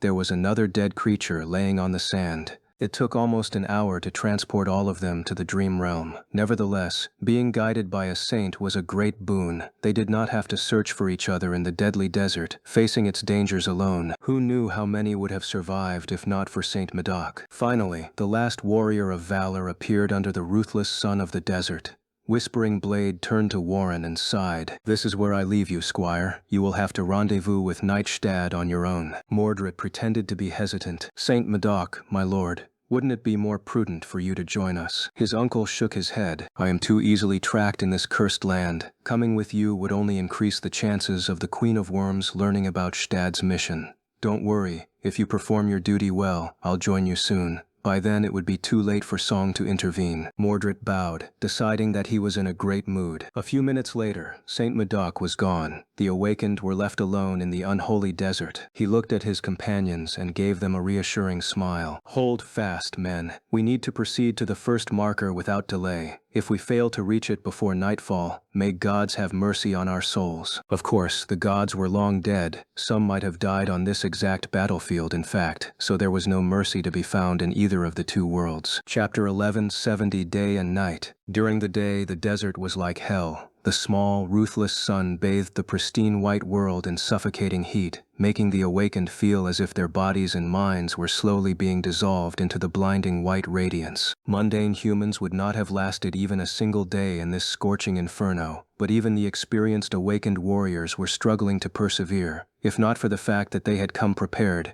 The soldiers of valor shivered despite the unbearable heat when imagining how agonizing such a journey would have been. The government soldiers pulled into this hell by the call never stood a chance. After all, the probability of them possessing memories to mitigate the heat and create unlimited reserves of water was slim, not to mention other dangers. Most importantly, they would not have had a map. The rough map created by the scouts of the Great Clan was, without a doubt, the most vital distinction between Warren's squad and those poor fools. Because, while the desert was like hell during the day, it was infinitely more harrowing during the night. The heat retreated, replaced by murderous cold, and the dead soldiers of the ancient armies that had once clashed in this land rose from the sand to continue their eternal battle. This had been one of the last battlefields in the world-ending war between the demons and the gods. Considering who had fought and fallen here, even the cursed remains of the ancient soldiers were too dreadful for mere mortals to face. If there was one mercy in the White Desert, it was that these accursed remnants were too powerful to enter the waking world through the lesser nightmare gates. Of course, there were countless other nightmare creatures populating the White Dunes as well. These abominations were not restricted to only moving at night, and even though they preferred to stick to the shadows, Mordred and his companions had to fight more than a few horrors as they traveled across the desert. The heat, the blinding light, the constant danger of being attacked by swarms of frenzied nightmare creatures. Irritating. Mordred pierced the body of a swift abomination with his sword, then bashed it with his shield, throwing the creature back and off his blade. Sweat was rolling down his face, and his helmet felt as hot as an oven. Even the charm he was using to keep himself cool seemed to be struggling, despite the fact that it was hungrily devouring more and more essence. By his side, someone swayed and fell to their knees. Mordred moved, shielding the awakened warrior from a lunging nightmare creature. With its momentum broken, others attacked from the sides, bringing the beast down. He reached down and helped the awakened stand up. Arg! Curses! I'm sorry, Warren. The heat got to me. Mordred shook his head. At ease, Crass. Breathe, drink some water. This was the last of them. The other warriors had already finished off the remains of the swarm. All of them seemed tired, their eyes grim. Warren, can we rest? Vero's usually carefree voice sounded strained and muddled. Mordred smiled behind the visor of his helmet. There's no time. We'll all be dead if we don't reach the destination before sunfall. Ah, don't look so discouraged, Agathy. Today is the last day. We are almost there. Indeed, they had almost reached the rendezvous point with the forces of Nightstad. They traveled from one shelter to another following the map that the Ascended had created, hiding in them during the night and enduring the merciless desert during the day. But now, they were drawing close to the end of this journey. Mordred shook the blood off his sword and hung his shield on his back using a leather strap. Come on, men. We have already been held back by these vermin long enough. Quicken your steps. The veteran elites followed him without hesitation. The sun was already falling behind the horizon when they approached one of the ruins that protruded from beneath the sand like a black obelisk. The ancient structure was broken and tilted to one side, its purpose and original shape long erased by the passage of time. It was casting a long shadow, which hid within itself a refreshing coolness. A lone light ignited in the depths of the shadow and blinked a few times, relaying a coded message. Mordred summoned a luminous memory and covered it with his palm, answering. After that, they proceed toward the ruin. A tall figure was standing near the collapsed wall, clad in heavy armor of black steel. Even surrounded by the scorching heat of the hellish desert, the man seemed intrepid and composed. His weathered face was calm and cold. Nightstad was as fearsome as his reputation. There was a heavy halberd resting on his shoulder, and a pile of horribly disfigured abomination corpses strewn across the blood-soaked sand around him. Mordred bowed, pretending to be tired. Sir Stad, it is good to see you. The Knight of Valor studied them for a few moments and then nodded. It is good to see you too, Warren. Come, the night is approaching." He led them deeper into the ruin, where a fissure in the obsidian stones opened a path to the interior of the ancient structure. Soon, Mordred found himself in a subterranean chamber that was half filled with white sand. There, a group of awakened were resting, looking rugged and battered, but also much too relaxed for the dire nature of their surroundings. The scouts. They met Warren's group with grins and welcoming gestures. "Finally! We were going crazy waiting for reinforcements. Come eat, guys. You must be tired." "It's Warren and his people." "Good. The creature won't stand a chance." Once everyone settled, food and fresh water were distributed. Everyone was tired and hungry, so they spent some time in silence catching their breaths, recovering from being in the heat and eating. As they did, a chilling clamor slowly rose above them, soon turning into a dreadful cacophony. The old bones were once again crawling from the sand to resume their eternal battle. At some point, Mordred put away his flask and looked at Knight Stad with a masterful pretense of respect and veneration. "Sir Stad, we are at your service. What is your intention?" The intrepid knight lingered for a few moments. Then, a calm smile appeared on his face. "My intention is simple, Warren. Tomorrow we will slay the Guardian and take the Citadel." Chapter 1171, His Own Designs. Indeed, the treasure Knight Stad had discovered in the desert was a citadel. Not the tomb of Ariel itself, of course. No scout had managed to get anywhere near the Black Pyramid yet. It just always loomed far in the distance, never getting closer, like an ominous mirage. But he did find a citadel. At this point, both Valor and Song were scouting the outer reaches of the desert in search of a suitable position to establish a base camp. Once they found one, numerous soldiers would be brought there through the corresponding nightmare gates, and the expeditions toward the pyramid would be launched. However, a citadel had the potential to drastically change the balance of power between the two great clans in their pursuit of the demon's tomb. The clan that possessed one would hold an overwhelming advantage. The clan that did not would fall behind before the race even started. A citadel was not only better fortified and safer than a makeshift stronghold. Connected to the waking world by a gateway, it would make it much easier to ferry awakened into the dream realm, transport supplies, and establish logistical chains. Some regions of the dream realm held only one citadel, while some held many. At this point, it was unknown if Knight Stad's discovery was the only citadel in the White Desert, except for the Tomb of Ariel itself. But even if Song were to eventually discover a second one, the delay would put them at a great disadvantage. So, needless to say, taking the citadel was of paramount importance. However, it was guarded by a fearsome nightmare creature. More than that, even though Valor put a lot of effort into keeping Stad's prize a secret, there was no guarantee that Song would not try to take it by force eventually. So, Warren and his people were dispatched into the desert as the first wave of reinforcements. Their task was to assist the fearsome knight in conquering the citadel and lay the groundwork for the arrival of further forces. Of course, there was a problem with that plan. The fact that an insidious creature had long taken the place of Squire Warren and came to the desert in his place. Valor. Mordred let out a fierce battle cry as he led his people into the tide of nightmare creatures. The citadel was right in front of them. It was not a fortress, nor was it a pyramid built of black stone. In fact, it was not a man-made structure at all. Instead, it was a gargantuan black skull that towered above the white dunes, staring at the azure sky with the dark pits of its empty eye sockets. There were 3 of them,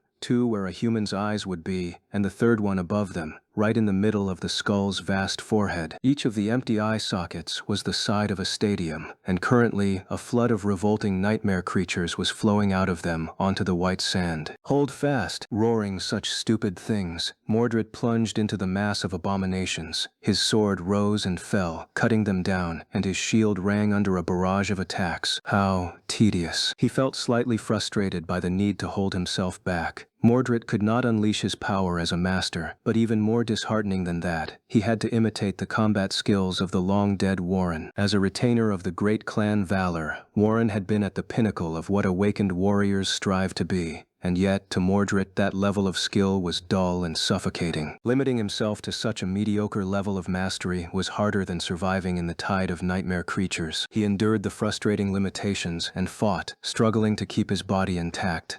Sadly, Warren had been a heroic type as well, so to play his role faithfully, Mordred had to act accordingly. He did not hesitate to put himself in danger's way to protect his soldiers, risking life and limb to make sure that all of his companions survived. "Stay strong, Varro. Agatha, back. Lean on me, Crass." His companions seemed empowered with him by their side. It was strange. Mordred was leading soldiers of valor into battle, all of them connected by a shared sense of duty, belonging, and devotion. They spilled the blood of nightmare creatures and fought with valiant resolve, refusing to give ground. Wasn't that what he was supposed to become, if things had been different? Wasn't leading the brave warriors of valor the fate that had been stolen from him? Ah, such irony. After an eternity of blood and agonizing heat, the battle was over. The nightmare creatures were dead. The tyrant that had made the citadel its lair had been slain by Nightstad himself. The awakened, both those brought to the desert by Mordred and those that belonged to Stad's personal elite unit, were mostly alive and victorious. They had won. Now, all they had to do was reap the spoils of their triumph. The crowd of mighty awakened warriors cleaned their blades and dove into the cool darkness of the ancient skull. They carefully made their way to the heart of the citadel, where, in a vast chamber of black bone, the gateway awaited to be activated. Nightstad was the first to see it.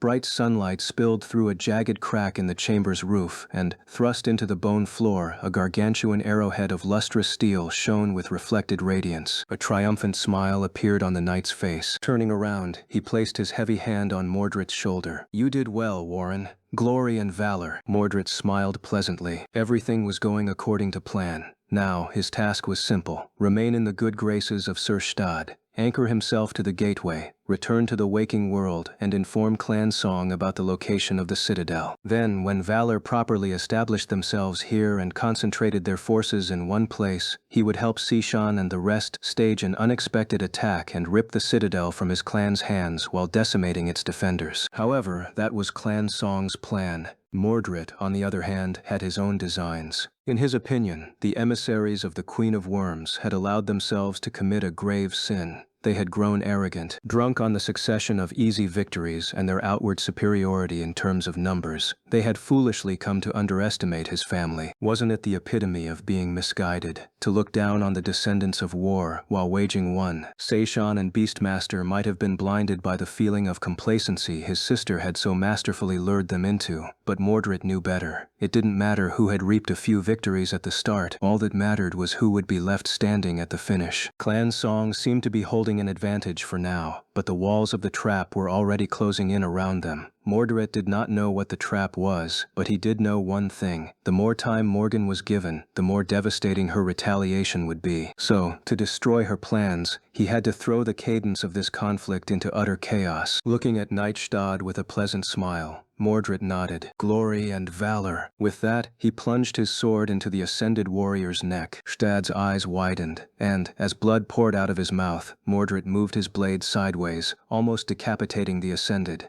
Just like that, the fearsome knight of valor died, killed by the treacherous attack of an ally. All around him, the awakened froze, paralyzed by shock. Crass shivered. Warren. What? Ripping his sword out of Stad's neck, Mordred delivered a downward cut in one swift, fluid motion. The blade fell on Crass's head, splitting his skull and obliterating his face. The awakened was dead long before the Ascended's body fell to the floor. The rest of them were utterly stunned. However, they weren't the elites of a great clan for nothing. Despite the harrowing wrongness of what had happened, his companions, who were the closest ones to the bloody scene, reacted just a split second later. Both Vero and Agatha moved, raising their swords to attack their friend and commander, who had seemingly gone mad. Mordred tried to parry both strikes, but failed. Vero's sword pierced his throat. Pushing Warren down, the petrified awakened stared at his dead eyes and screamed. How can... Beastmaster, that witch... She must have forced him. Behind him, Agatha remained silent for a moment, looking down. Her body trembled slightly. Vero turned around, staring at his comrade with crazed eyes. Agatha raised her head and glanced at him with a pleasant smile. Really, now, must you compare me to that terrible woman? Her rapier shot forward. Soon, the gargantuan black skull was filled with screams, terror, and the stench of human blood. The nightmare creatures were dead. The awakened were dead, too. Only Mordred remained. Chapter 1172. Fine Facade. Sunny stared at the silhouette of a departing battleship, deep in thought. October was now behind them, and November was in full bloom. Well, not that many things ever bloomed in Antarctica. It was still summer here, the day never ended, and although the weather was chilly, it could not even be called cold. The evacuation continued at a steady pace. Hundreds of millions of refugees had already been carried across the ocean, and millions more were leaving every week. The situation on the continent was dire but also strangely manageable. The chain of nightmare was escalating without end. There were more nightmare gates, more abominations, more threats and problems that had to be solved, but, at the same time, the forces of humanity were also growing stronger. Despite the losses they suffered and the increasing strain on logistics and supplies, they were becoming more steadfast and efficient in dealing with the endless tide of nightmare creatures. Well, it was not that surprising, really. The greatest strength of humans was their adaptability. They were masters of absorbing and utilizing information. They learned. At the start of the Antarctica campaign, the evacuation army had been thrust into a new and seemingly impossible situation. Faced with an unprecedented cataclysm, they suffered bitter defeats, and yet they endured. Then, slowly, they learned how to deal with the enemy better. Their tactics and strategy improved. Their well of knowledge about the types of abominations coming through the gates grew deeper. The inexperienced soldiers became grizzled veterans. It helped that there were countless soul shards to be harvested, as well. Although Sunny was somewhat sad that the price of the shards on the global marker was going to plummet, cutting off one of the major revenue streams for the brilliant Emporium, he was also glad. By now, most awakened soldiers of the evacuation army had ample chances to saturate their soul cores, thus vastly elevating their power. Something like that had probably never happened in history, at least not on that scale. There were plenty of memories and echoes to go around too. There were also more and more sleepers who had survived their first nightmares. There were so many, in fact, that the approaching winter solstice would most likely become a breaking point in the entire campaign. In a matter of weeks after that fateful day, the number of awakened in the evacuation army was going to tremendously swell, perhaps even double. In the meantime, though, in one of the 3 defensive sections of East Antarctica, government forces were stubbornly holding against the endless assaults of nightmare creatures under the leadership of Wake of Ruin. Effie and Kai were doing great for themselves. The Wolves and the Night Singers, as well as their commanders, were known as the hammer and anvil of the evacuation army by now. Their fame and reputation were growing with each passing day, even though each victory was made a little bitter by the casualties that the 2 companies suffered. In the second defensive section, Clan Song was quietly creating one miracle after another. Strangely enough, it was Sishan's name that was mentioned most often. The 3 saints might have had overwhelming battle power, but Sishan seemed to be the one actually managing the war effort. Jet periodically updated Sunny on what was happening in Song's territory, so while he did not know all the details, he at least knew that the situation there was mostly under control. And then there was the third defensive section, the one where the great clan Valor and Sunny himself were located. Things were manageable here too. Morgan and Nephis had become like 2 goddesses for the refugees crammed into the siege capitals. Their fame had outshone even that of the saints, 2 beautiful sisters, one wisely leading the soldiers from the back, the other never leaving the front lines. It was a compelling image. While forces of valor were strong enough to resist most attacks, it was Changing Star and her fire keepers that were always sent into the most dire and important battles. For now, they had not failed to secure a victory once. Their numbers had diminished a lot since their arrival to the southern quadrant, but not because of casualties. Instead, several cohorts of the fire keepers had already ventured into the seeds, aiming to become ascended. Unknown to most people, there was also a third pillar to the success of the Valor contingent, Tassie. While no one except for a select few knew of the importance of her role, the Quiet Oracle was indispensable in building the strategy of the defending forces. Her ability to gather and swiftly analyze information from a multitude of scattered sources, keen mind, and supernatural intuition were tools that allowed Morgan to drastically increase the efficiency and effectiveness of her command. Meanwhile, the House of Night was doing its part as well. From rare messages sent by Neav, Sunny knew that the naval convoys traversing the oceans had faced many difficulties. There had been several tragedies, but overall, more and more refugees were reaching safety in the other 3 quadrants. So, the situation was dire, but things seemed to be going fine in Antarctica. Of course, Sunny knew that it was only a facade. Behind that facade, the bloody feud between Valor and Song was growing more and more violent, threatening to spill into utter disaster. The forward scouts of both great clans were hunting each other in the dream realm. Out here in the waking world, there were more and more ambushes and attempts at sabotage. Powerful awakened warriors were killed by other humans instead of nightmare creatures. Most of it happened far away from the siege capitals, for now, and yet Sunny had been pretty busy in the past few weeks. It was hard to do the things he wanted to do while remaining unnoticed, but he managed with the help of shadow step and shadow manifestation, somehow. He could traverse great distances swiftly at night while riding Nightmare. As such, his hunting grounds were not limited to a single siege capital. In fact, Sunny had made an effort to limit his activity to a minimum there, as well as in any area where he showed his face by following Morgan. He ambushed the ambushers, he assassinated the assassins, he killed members of both Valor and Song without distinction, leading both forces to believe that it was the enemy who had possessed hidden forces in the region. Sunny had struck several more times after the massacre at the underground factory. He had thought that it would make him feel good, but it didn't. The things he did were not pleasurable. There was a rush and a satisfaction of a clean kill, but at the same time, there was disgust and an overwhelming sense of what a waste this whole mad disaster was. It was just something that had to be done. And even then, as time passed, Sunny was starting to lose sight of why he was even doing these things. Was it all futile? It sure seemed that way. And so, every time he happened to be near a port fortress, Sunny liked to watch the ships depart. This, at least, was something obvious, a palpable result. With each vessel that sailed away, more refugees were taken away from this hell. He climbed the walls of the fortress to watch the ships leave today, too. This time, however, something felt different. It was as though a sudden tension permeated the air. Sunny sighed. He felt as if things were about to change. Chapter 1173, Red Herring. Sunny was watching the battleship move across the tumultuous surface of the ocean. But, of course, he was watching other things at the same time as well. His shadows were spread throughout the port fortress, absorbing all kinds of information. One was hidden in the barrel of an overheated railgun, watching nightmare creatures lay siege to the walls of the stronghold. A deathly downpour of projectiles, both mundane and magical, was falling on the surging mass of attacking abominations. Figures of knights could be seen within the horde, moving to eliminate the most dangerous targets. Saint Gilead was also there, clad in a suit of lustrous armor, facing the nightmare creatures like a bastion of immovable courage and steel. It was a familiar scene. Another shadow was with the refugees who were nervously waiting for their turn to board the ships. The sounds of the battle were too oppressive to talk freely, but they couldn't help but whisper, sharing their fears and hopes. Sunny listened carefully, assessing the changes in the mood of the civilians, as well as how they perceived the conflict. From time to time, he managed to learn something interesting from the rumors spreading among the refugees. A third shadow was with Nephis, who had entered the field hospital beneath the fortress wall some time ago. She was kneeling in front of a bloodied stretcher, holding her hands above the terrible wounds covering the body of a mundane soldier.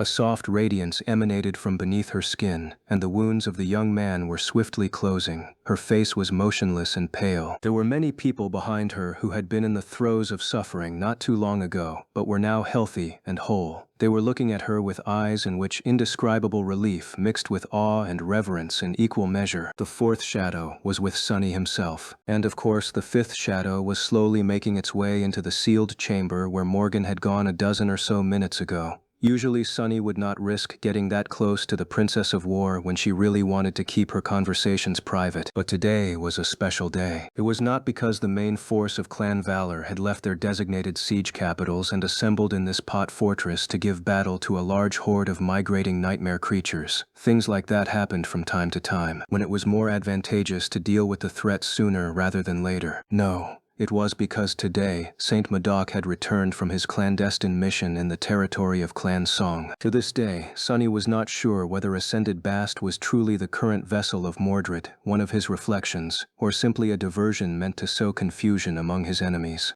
At times, Sunny had felt certain that the bleak man was none other than the Prince of Nothing, but he still harbored some doubt. Whispering Blade was going to dispel his doubts once and for all. The shadow did not manage to enter the sealed room. Doing so would have alerted Morgan about its presence, but it did manage to slither into a service duct running above it and peek inside through the small gap in the ceiling insulation. Sunny frowned as he watched the ocean, noticing a disaffectionate expression on Saint Madoc's face. The fearsome transcendent was talking, his voice even. Waiting for me. It was a trap from the very beginning. which would not have been too inconvenient if Ascended Bast was, indeed, the abomination. However, he was not. I confirmed it. Morgan leaned back and sighed. Still, it couldn't be helped. We had to eliminate the possibility. She lingered for a few moments, then asked, how serious was the trap? A faint smile appeared on St. Medoc's face. Throwing a quick glance at the young woman, he chuckled. You don't have to worry about this old man, Morgan. Silent Stalker and Dire Fang were there. I could not leave without saying a proper goodbye, though, so they'll have a few new scars to brag about. Many kilometers away, Sonny tilted his head a little. Such arrogance. However, was it really arrogance if Maddock was powerful enough to back up his words, and lethal enough to make each of them count? Regardless of that, one question remained. If Ascended Bast had nothing to do with Mordred, then where the hell was that bastard really? In the sealed room, Morgan echoed his thoughts. The situation is problematic then. None of the divinations managed to pinpoint his location. Either Queen Key was generous enough to bestow that person with a truly powerful obscuring memory, or he has some means of avoiding our gaze of his own. It is strange, though. How could a mere master achieve such a thing? Maddock frowned. We weren't able to confirm his ascended ability. Maybe it has something to do with that. You can't forget what rank his aspect is, Morgan. Not paying attention to a dark expression on his niece's face, Whispering Blade added. He might be closer than we think, too. These strange attacks we suffered recently, weren't our diviners strangely unable to ascertain anything about them? It can't be a coincidence. Morgan remained silent for a while, then shook her head. There is some correlation, but the pattern doesn't fit. More than that, the countermeasures we have in place to confirm the identities of our Ascended showed no anomalies. We can't check every refugee, mundane soldier, and awakened, of course. Maddock thought for a few moments. What about that government brute, Ascended Sunless? A slight smile appeared on Morgan's face. Who do you take me for? He was the first one I checked. We have studied him thoroughly after the Night Temple incident as well. Ascended Sunless is certainly not ordinary. His SS designation, service record, and age should attest to that. But he is definitely himself, and not that abomination's vessel. Sonny frowned. Valor seemed to possess some kind of tool capable of determining whether one was possessed by Mordred or not, even if its function seemed to be limited to a small number of people. Nevertheless, he had been one of the people they checked when the hell had that happened. He had not even noticed anything. Back in the sealed room, Morgan frowned. So where is the creature hiding? At that moment, the door suddenly opened, and someone walked inside. Both Morgan and Maddock looked at the newcomer with surprise. Cassia? How bold of you to come here without invitation. The Princess of War smiled dangerously. At the same time, Maddock raised an eyebrow. You'd better have a good explanation for this interruption, young lady. Cassie lingered for a few moments, appearing somewhat nervous. Then, she said in a tense voice, there is a message for you. I think you should come outside. Chapter 1174, Lacquered Box. Now this is interesting. Sonny was stealthily making his way to the isolated inner courtyard of the port fortress. His shadows were on the move too. The one who had been observing the battle against the horde of nightmare creatures was flying across the battered surface of the wall, not paying any attention to the flashes of firing armaments.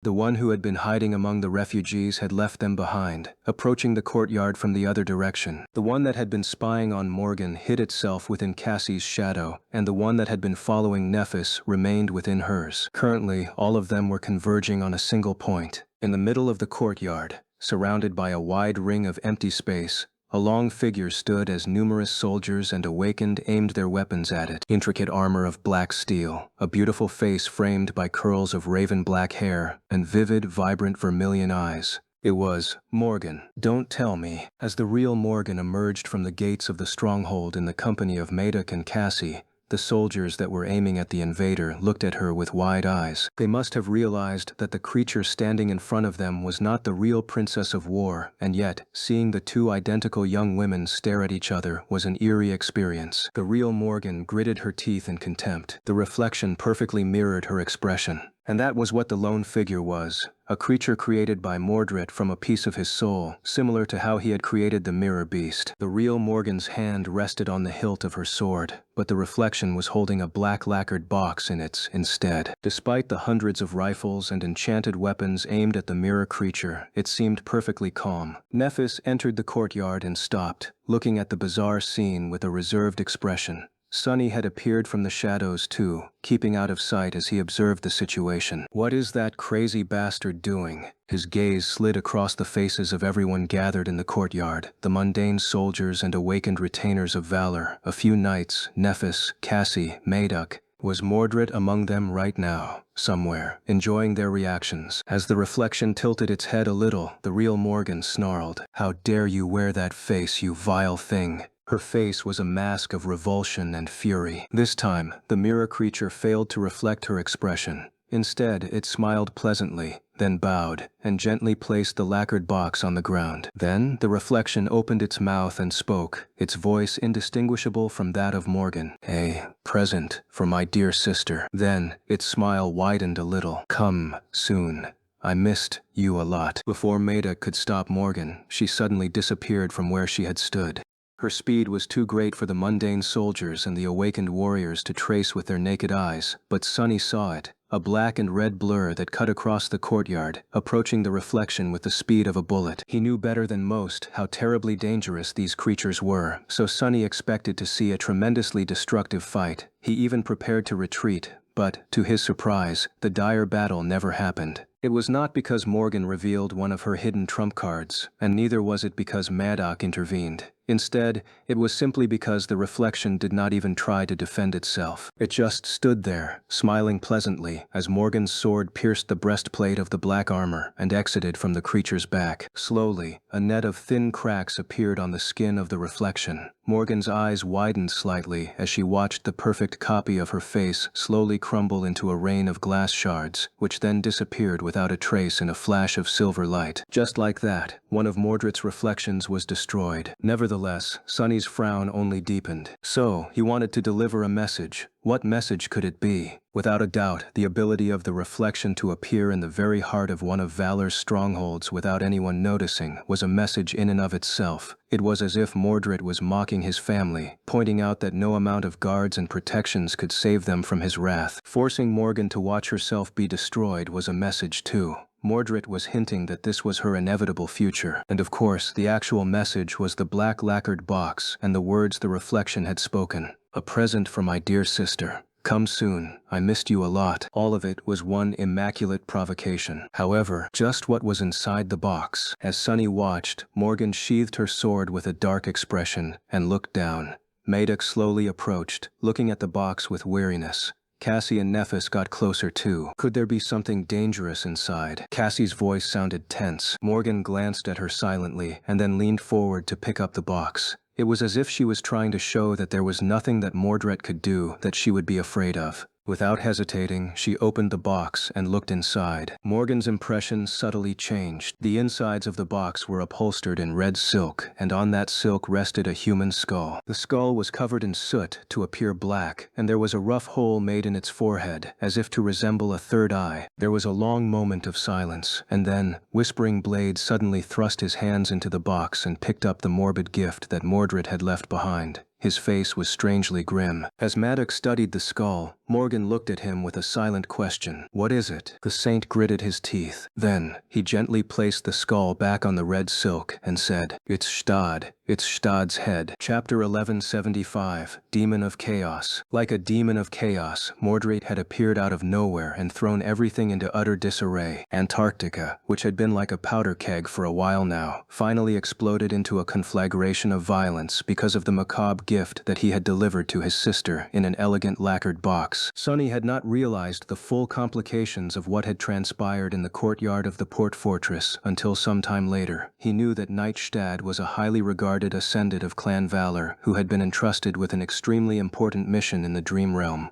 So, he simply assumed that Clan Song managed to pull off another victory in the simmering conflict. This was important, of course, but not groundbreaking in and of itself. However, his misconception was corrected by a short message from Jet. "Our colleagues from Ravenheart are mobilizing their forces. They seem pretty angry." He stared at the screen of the communicator for a few moments, frowning. What? Why would Clan Song be preparing to make a big move in a hurry if the death of Knight Stad was a part of their plan? and why would they be angry? Unless, of course, what Mordred had done was not something they expected, or even went directly against their machinations. Sunny's eyes narrowed slightly. Don't tell me. Had Beastmaster perhaps received something like that black lacquered box as well? What the hell is that madman doing? Feeling an ominous premonition, Sunny deactivated the communicator and hastened his steps. He was walking across the inner courtyard where the confrontation between Morgan and the Reflection had happened not too long ago, heading toward the main keep. His shadows were already inside. They were trying to get closer to Morgan, Madoc, Nephis, and Sir Gilead, who had all gathered for an emergency meeting after the discovery of Stad's skull. Taking a considerable risk, he eventually managed to gain access to their conversation and learn a few more things about what Mordred's message really meant. Sunny's frown deepened. Black Skull Citadel? So, the scouts sent into the Nightmare Desert by Valor had managed to discover a working gateway somewhere in its depths. The clan in possession of a citadel would gain a staggering advantage in the task of reaching the tomb of Ariel. So Morgan and Madoc had put a lot of effort into keeping that information secret. They had even kept reinforcements to a minimum to not risk revealing Nightstad's location through irregular troop movements. And yet, Mordred had somehow managed to not only learn of the clandestine mission, but also intercept and slaughter the force tasked with capturing the citadel, including the powerful master in charge of it, which would logically mean that the Black Skull had fallen into Song's hands. However, it had not. That much was apparent from the fact that Song was mobilizing their forces in a great hurry. If Sunny knew of it, then Morgan surely knew as well. So, if neither Valor nor Song controlled the citadel, then who the hell did? The answer was obvious. It was Mordred. Mordred alone, which might as well have as meant that the Black Skull Citadel was currently empty. No matter how powerful the Prince of Nothing was, a single master was like an ant when compared to the might of a great clan. Even with a divine aspect and his reflections, Mordred was incapable of keeping what he had stolen. Even though he was holding the key to the Nightmare Desert in his hands, he was not strong enough to defend it. So, by delivering Stad's skull to Morgan, he had painted a target on his back. The true meaning of his message was, "Come and get me." And if Sunny knew anything about Mordred, then the message sent to Song would have been like so. Come before they get me. Basically, from the moment the Prince of Nothing revealed that he had usurped the Black Skull, the two great clans were in a race to take it from him first. But why had he done it? There was a pace and cadence to the conflict between Valor and Song. It was a complicated dance that followed a subtle but ruthless logic. Awakened masters and even saints were like game pieces. By moving pieces around the board, advancing and retreating, both sides were delivering small wounds to the enemy and trying to maneuver into an advantageous position. Currently, the game was nearing the end of its early stage. Both clans were still acting with caution, laying the groundwork for the true assaults that would happen in the future. They were not even done struggling to secure advantages. Mordred's actions had destroyed that pace and made a mockery of that cadence. He had single-handedly put both sides in a position where they were forced to throw away their carefully prepared plans, abandon caution, and move the timetable of the conflict forward, switching from careful maneuvering to an all-out war. Clan Song was mobilizing their forces, and because they were, Clan Valor would move as well. Awakened, masters, and even saints, all of them were going to be sent on the battlefield to secure the Black Skull, which was free for the taking, provided that you got to it first. Sunny did not know which Nightmare Gate led to the area where the Citadel was located, but it would soon become the most dangerous place in all of East Antarctica, and maybe even the whole world. That crazy bastard. He was honestly a little shaken by the magnitude of the consequences that Mordred's brazen stunt had caused. The whole landscape of the conflict between Valor and Song had suddenly and drastically changed. That dire change was so fundamental that it was hard to conceive of its true scope, let alone calculate what would happen as a result. The sudden nature of it all was quietly overwhelming. Sunny entered the keep of the port fortress and took a few deep breaths. While the shift in the nature of the conflict that Mordred had caused was startling, strictly speaking, it was not necessarily a bad thing. Sure, it could end up being catastrophic, but it could also end up being a blessing in disguise. There were many factors to consider, but as far as Sunny was concerned, one was the most important: where the damned Nightmare Gate was located.